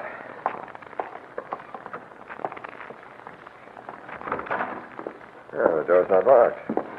Barney was depending on that lookout. The stairs going up. With a door at the top. Now, let's go. What do you mean? What do you want? That's the only reason I came up here. That's what I'm trying to tell you, but you don't pay no attention. Hey, that's Barney's I voice. didn't want to take any chances, so I dropped in to see if you and your missus was comfortable, Davis. Davis? Comfortable? I've been in cells that were bigger than this lousy room. Coffins is much smaller than this room. Nobody's going to put Luke and me in coffins, Barney, not for a long while. And it'd be too bad if somebody did, Mrs. Davis. You two ain't got so much to live for. Not much. $100,000.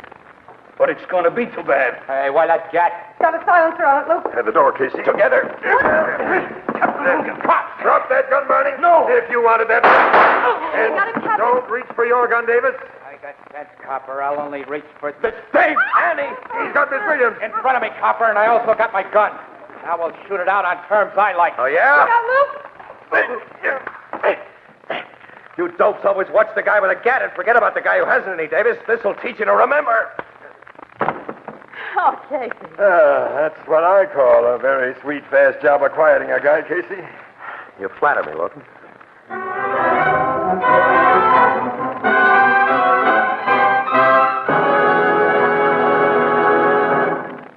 We'll join the crowd at the Blue Note in just a moment.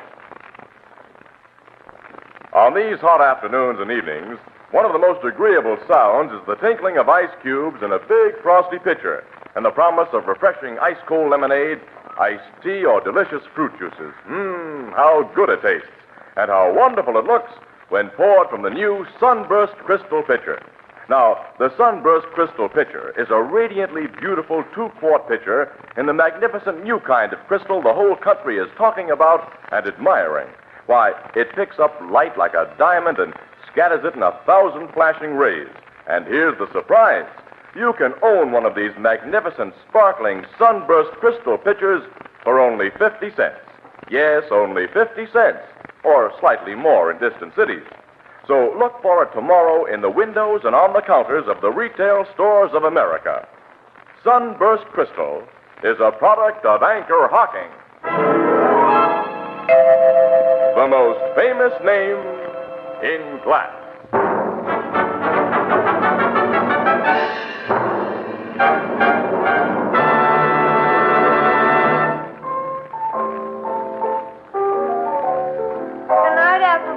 Hello. Oh, good night, Grace. Oh, say, you forgot your umbrella. Oh, well. Hello, Ethelbert. Oh, hello, Casey, Miss Williams. Nice day, ain't it? Nice. What do you mean, nice? It's pouring. Oh, Ethelbert, does Grace always affect you that way? Who?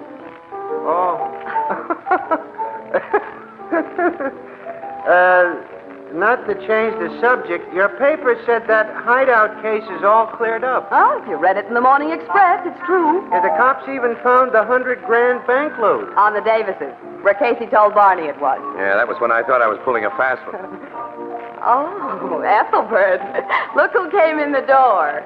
Oh, Grace. Walter, bring the mop.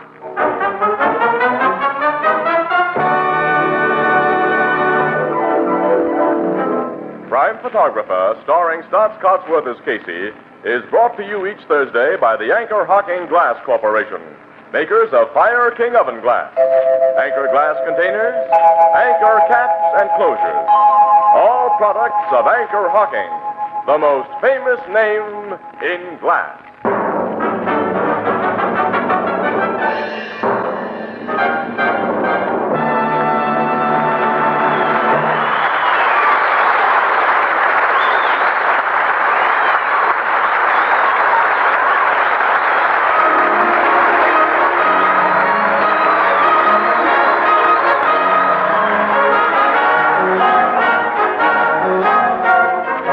Photographer is directed by John Deese.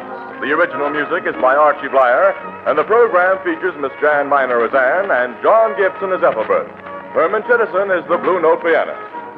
This is Tony Marvin saying goodnight for the Anchor Hocking Glass Corporation of Lancaster, Ohio, with offices in all principal cities of the United States and Canada. Thursday night on CBS is the biggest show in town. So stay tuned for exciting dramatizations on Reader's Digest Radio Edition, which follows immediately over most of these stations. This is CBS, the Columbia Broadcasting System. The Anchor Hocking Glass Corporation brings you Crime Photographer.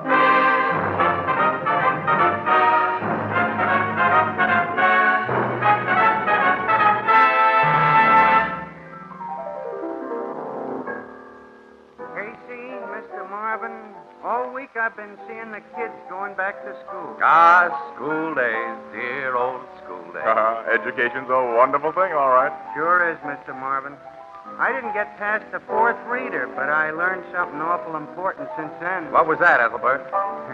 You tell him, Mr. Marvin. Why, Anchor Hocking is the most famous name in glass.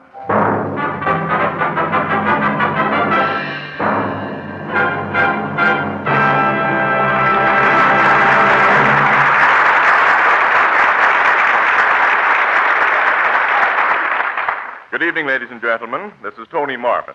Every week at this time, the Anchor Hocking Glass Corporation of Lancaster, Ohio, and its more than 10,000 employees bring you another adventure of Casey, crime photographer, ace cameraman who covers the crime news of the great city. Written by Alonzo Dean Cole, our adventure for tonight, Graveyard Gertie.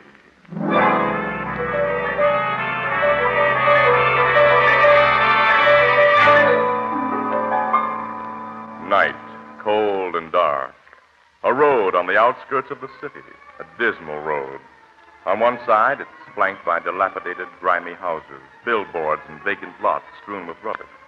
On the other side is a cemetery. A familiar, battered-looking car approaches, and as it draws near... I can't figure out that new rattle, Annie. Listen to it. Mm-hmm. I've been listening. But, Casey, this poor old jalopy makes so many strange noises, it's hard to tell. Now, this is something new, Annie. Sounds like the battery support. I'm going to pull up here and see if I can locate it. Oh, you picked a fine place to pull up. In front of those cemetery gates. Oh, pooh. Graveyards don't bother me. Well, I don't like them. Especially at this hour. It's almost midnight, Casey. You see any spooks climbing out of the ground at the stroke of 12, Annie? Give a whistle. Here's what rattled. What? The license plate. The bolt all ready to fall out of it. Is that all? Yeah. Say, Annie, open the glove compartment, will you? Give me the pliers. The flashlight, too. Give me that. Yeah, okay. Yeah, here you go. That's it. Won't take a minute. Midnight. Uh-huh. It's a good thing I stopped when I did. Another mile and this bolt would have fallen out. Hey, Casey. Huh? Something's moving among those tombstones. What? Where? Back there. I see, behind that mausoleum. Yeah, coming this way. It looks like a woman.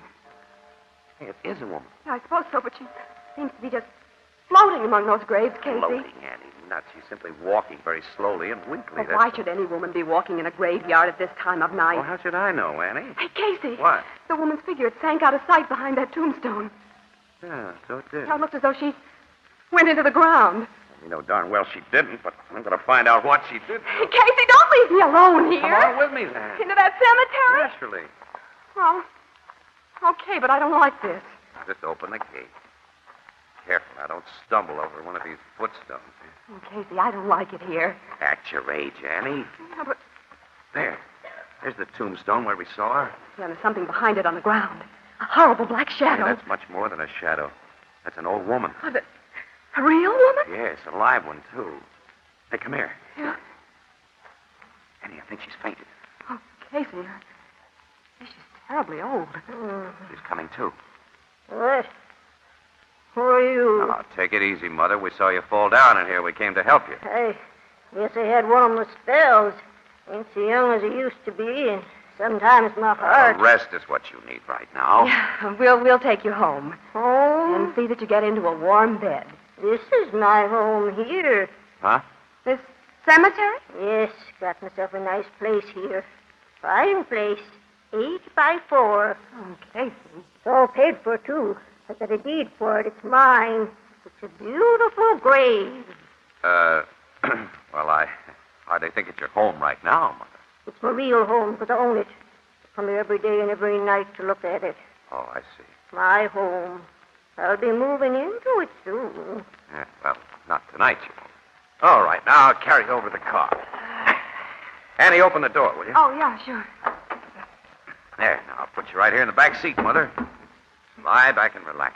Much obliged, young fella. Very nice boy. Thanks. You're welcome, Nick. Now, if you'll tell us where you live, we'll take you home. Live? Oh, yes, the place I rent. Kingsburg, just down the road a piece. All right, you point out the house and we get to it. I will. Will there be somebody there to take care of you? Somebody to... Oh, yes. Roger will take care of me.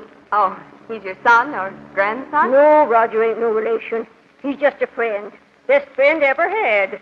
When I ask you two to come in and meet Roger. Well, that's fine. When we meet your friend Roger, I'm going to tell him not to let you wander around cemeteries this time of night.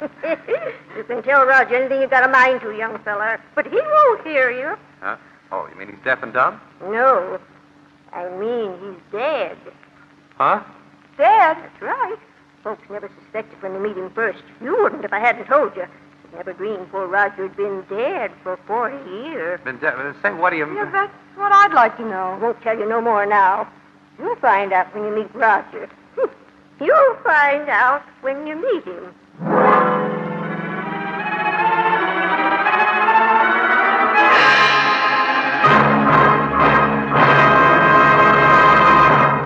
Our story will continue in just a moment.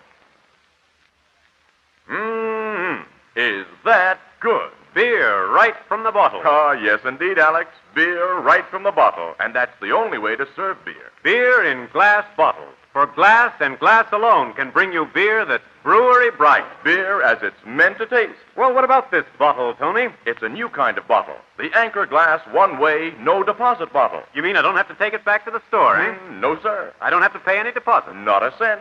The Anchor Glass one-way, no deposit bottle is so light, so compact, so inexpensive to produce that you pay no deposit of any kind. Never bother about empties. When it is empty, dispose of it as you would any other food container. And let's not forget, Tony, that this no-deposit container is made of glass. And glass never affects the taste or flavor of beer or ale. No wonder the Anchor Glass one-way bottle is sweeping America. Yes, Alex, for perfect flavor, demand beer in glass bottles. For extra convenience, demand your favorite brand in the new Anchor Glass one-way no-deposit bottle, a product of Anchor Hocking. The most famous name in glass.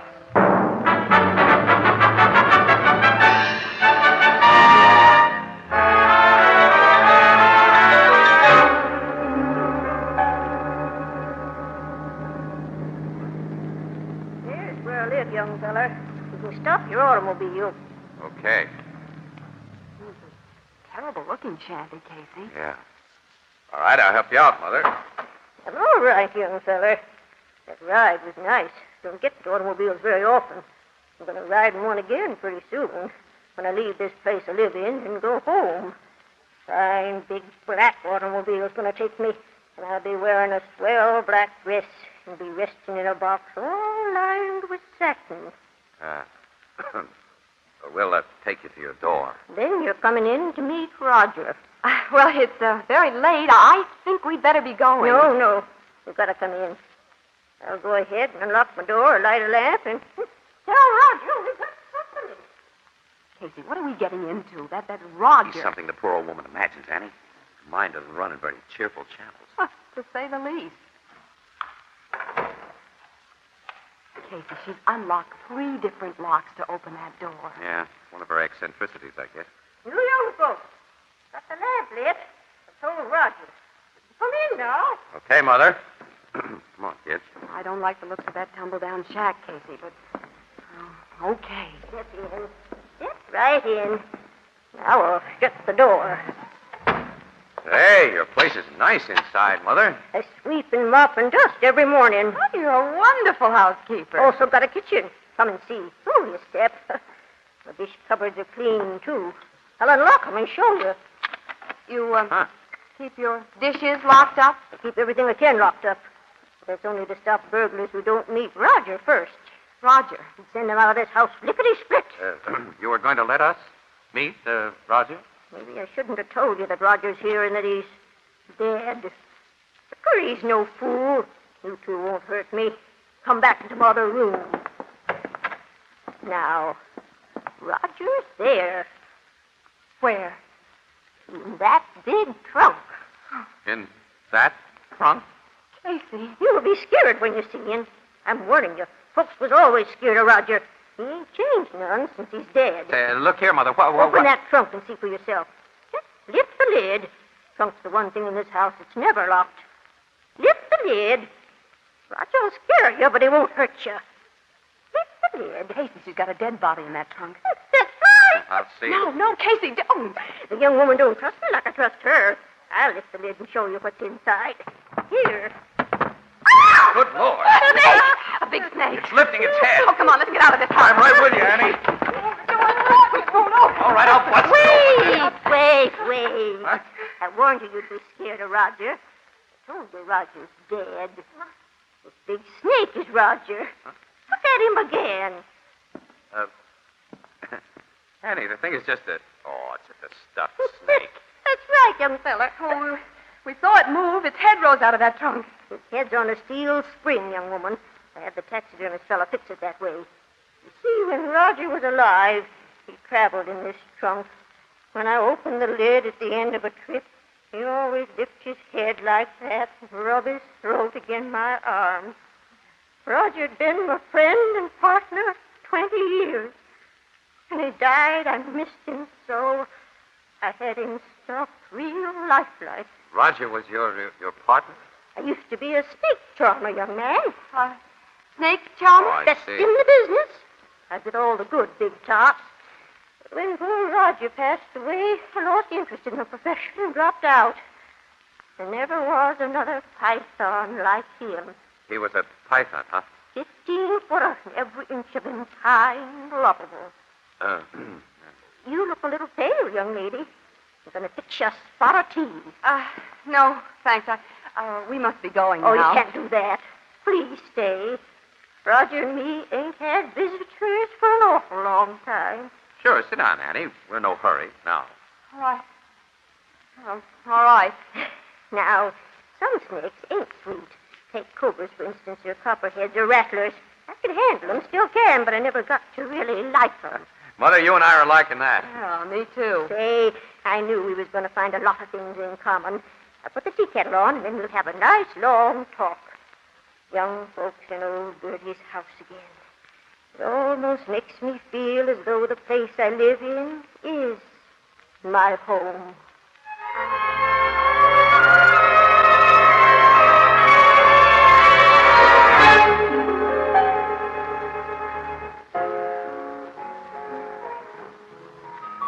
You and Miss Williams stayed up half the night with that old lady, huh, Casey? Sure did, and we got a big kick out of it, too, Ethelbert. She had so many interesting things to talk about, old circus days and the gay 90s, and it was a wonderful evening. Outside of Roger. Oh, don't mention him. I'll never get over that shock. That snake.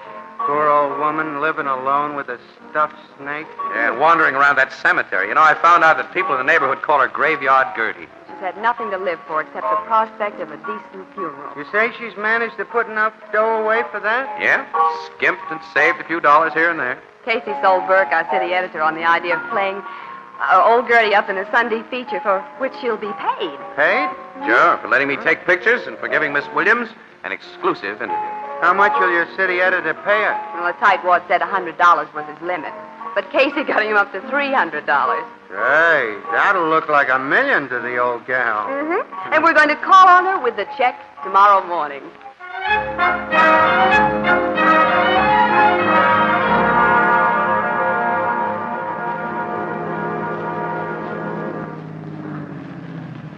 Well, here we are, Annie. Uh-huh.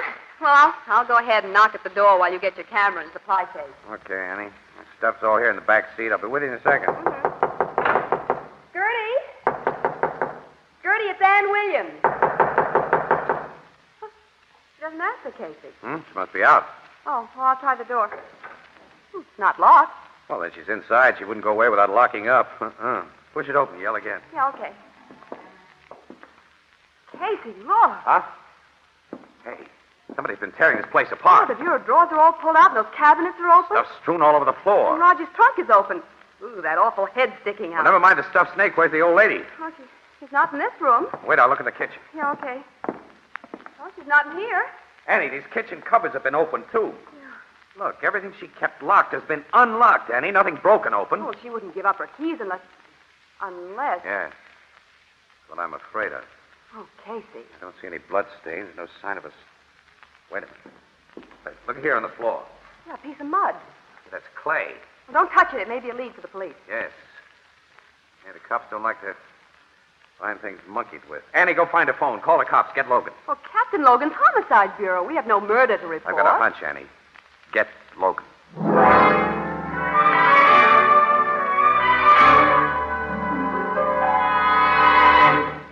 Casey, your hunch has wasted a lot of valuable time for me. My guys have searched every inch of this neighborhood, and there isn't a sign of that old woman or her body. Well, do they go over that cemetery, Logan? She walked in there every night. They've looked behind every tree and tombstone. You had no business to call me in on this.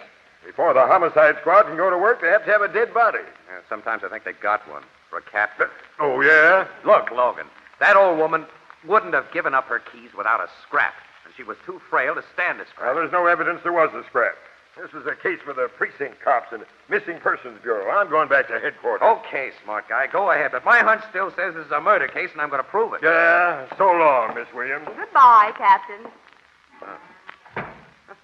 Looks to me as though you'd put yourself out on a limb with him, Casey. How are you going to prove this is a murder? Well, maybe I did talk a little too big. He got me sore. Piece of mud. Must have come off the shoe of whoever ransacked this place. But how did it get on his shoe? Well, how does anyone get muddy shoes? The cemetery.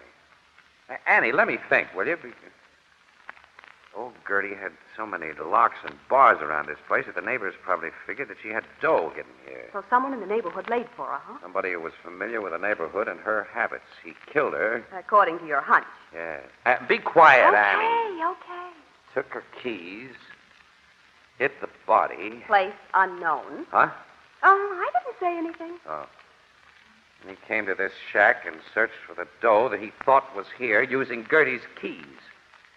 And he didn't find what he was looking for in a locked place, so he lifted the lid of that trunk that wasn't locked. And the head of that stuffed snake popped out. Yeah, the burglar reacted, Annie, just like we did when we first saw Roger. Only he got out the door, slammed it behind him, and kept going. Wait a minute. There's one place it's a cinch that burglar didn't look. And that's inside of Roger's trunk. The burglar thought the snake was the real McCoy and ran out. Annie, let's see. I'm right. Look. Hey, there's a metal box in the bottom of the trunk. Roger's coiled around it. A big cash box with a locked lid. Old Gertie did have money hidden here. She did. It's in this box. Annie. Yeah? I think I see a way to prove that Gertie was murdered and to get whoever did it. How? Whoever used that old woman's keys still has them. And still wants the dough that he didn't find. Well, I don't see how Annie, go back to the office and tell him I won't be in for quite a while. Well, what are you going to do? First, I'm going to pay a visit to the sexton of that cemetery down the road.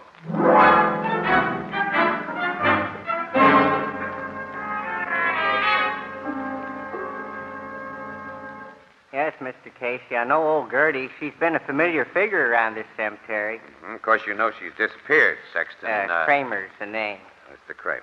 Yes, the policeman who searched the grounds told me what had happened. They found her yet? No, they haven't. But they figure she's okay. She just wandered away. I sincerely hope they're right. Yes. My paper was about to publish a story on the old girl. Is there anything that you could tell me, Mr. Kramer? I've already told the police all I know, which is really nothing. Well, maybe some of your workmen, the grave diggers, for instance. Maybe they could give me some dope on her. Well, you might talk to them. You'll find most of them working at the northeast end today. Oh, well, I'll look them up and get acquainted. Was there a burial this morning? 3 of them. 3? Yes. Why do you ask? Oh, I just wondered how business was. Matter of speaking. I'll tell you a funny one. If a burglar killed that old lady, he didn't find her money. Didn't? I think the money is in a locked metal cash box beneath a big stuffed snake she had. Big stuffed snake? Uh-huh. Well, thanks for your courtesy, Mr. Kramer. I'll go out and talk to your grave diggers.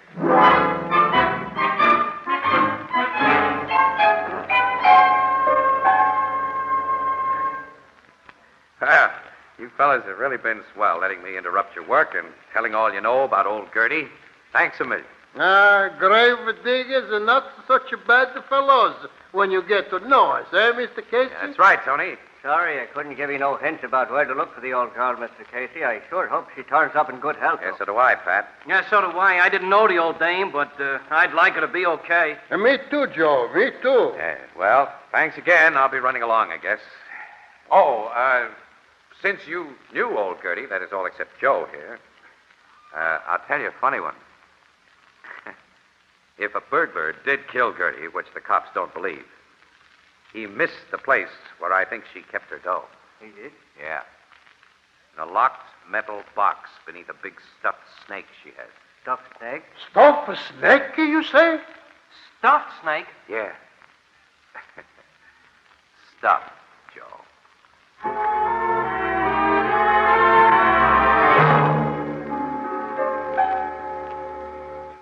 Casey, what makes you think the murderer will come to old Gertie's house tonight? I invited him to come. See, I talked to him today. I say, you talked to him? I think I did. I think he's a guy named Joe. That's identifying him for me. I also think I know where he hid the body, Logan. Huh? Where? I'll tell you. But first, look. First, you've got to agree to follow a plan that I've laid out. Now, is it a deal? All right, Casey, it's a deal.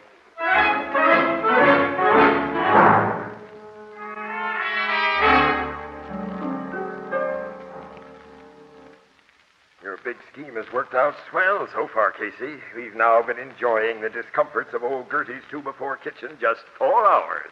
And in the dark. I don't think he'll show up at all. All right. We'll lay for him again tomorrow night. Oh, that's a pleasant prospect. Yeah. Standing in the dark. Yeah. Doing nothing. Yeah.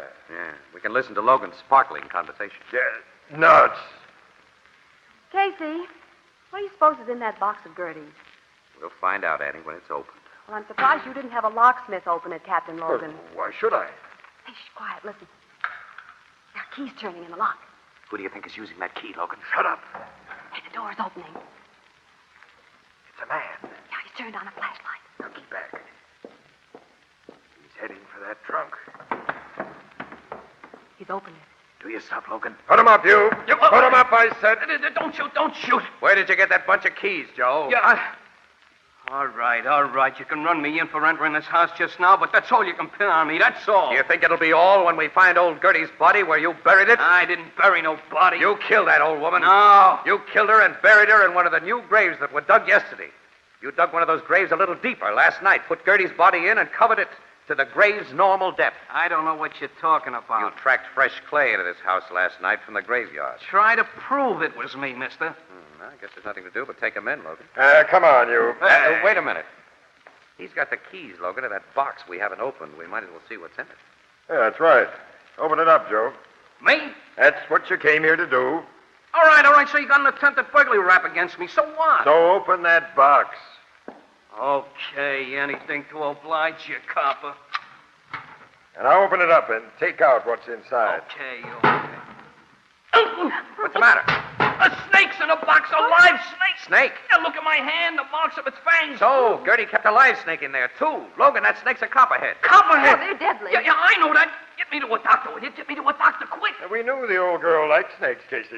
Hey, for the love of... I didn't know she liked copperheads, though. Hey, if a doc don't take care of me in a few hours, I'll be dead. That's right. Well, then do something for me. Not until you tell the truth about old Gertie. I told you the truth. Think it over, Joe. In a few minutes, your hand will begin to swell. Hey, The poison will be going through your system. Hey, you can't do this to me. You can't. A snake bite has to be treated quickly, or there's not much hope. Tell us about Gertie, Joe. Your hand's beginning to swell, Joe. Tell us about Gertie. The doc doesn't get to you quick. Tell us about Gertie. All right. I'll tell you if you get a doc. Talk fast and tell the truth. I killed the old woman. How? I sneaked up behind her and hit her on the head. What grave did you bury her in? One of the new graves. I'll show you. You'll find her there, just like I said. Now get me to a doc. Get me to a doc, will Just you? as soon as we check your story, Joe. After that grave is opened and we know you've told the truth. Hey, this poison won't wait till you open that grave. I'll be dead by then. Confidentially, Joe, we don't really care. You're gonna let me die. You're gonna let me Come die. on, Loud. You're going to the cemetery and point out that grave. And I'll take your picture, do Hey, it. wait a minute, Casey. What? Sure, Annie. What is it? Did you and Logan know there was a snake in that box? Confidentially, Annie, we put it there. A copperhead? No, it's a harmless hog-nosed snake that we borrowed from the zoo. It doesn't even bite. Well, he had bit that man's hand. I saw the marks. We had the box rigged so that anybody sticking his hand in it would strike a pair of sharp-pointed nails and scratch himself. Oh, no, Joe won't die of snake bite. He's going to die in a chair.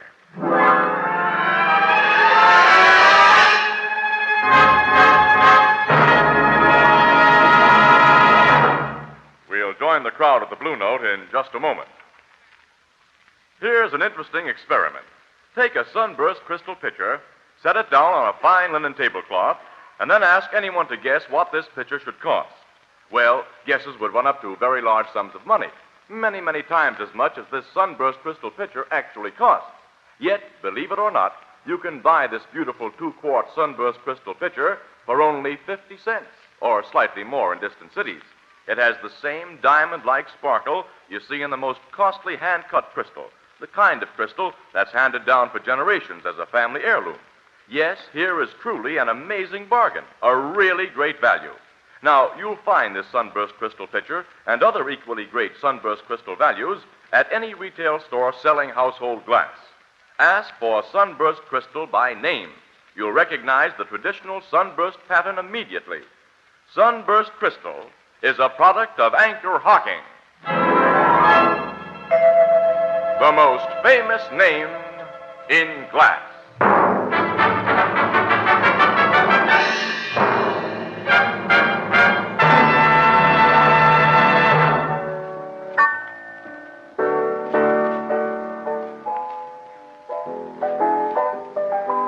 The cops found that poor old woman's body just as that guy Joe said, huh? That's right, Ethelbert.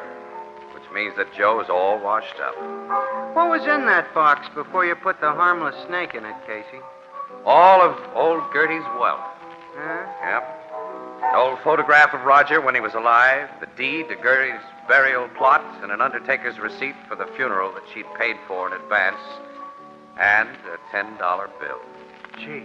And she's getting that proper funeral with trimmings. A $300 check that we weren't able to give her is buying her a nice monument. Well, she'd like that. Yes, she would.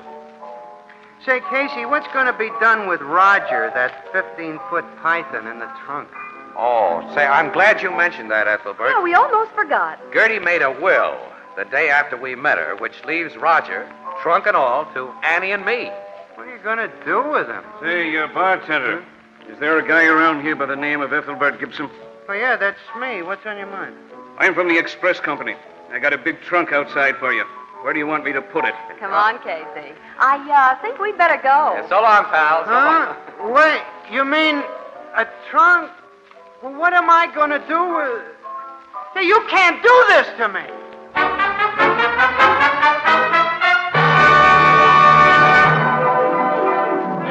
Crime Photographer, starring Stotts Cotsworth as Casey, is brought to you each Thursday by the Anchor Hocking Glass Corporation, makers of Fire King Oven Glass, Anchor Glass Containers, Anchor Caps and Closures, all products of Anchor Hocking, the most famous name in glass.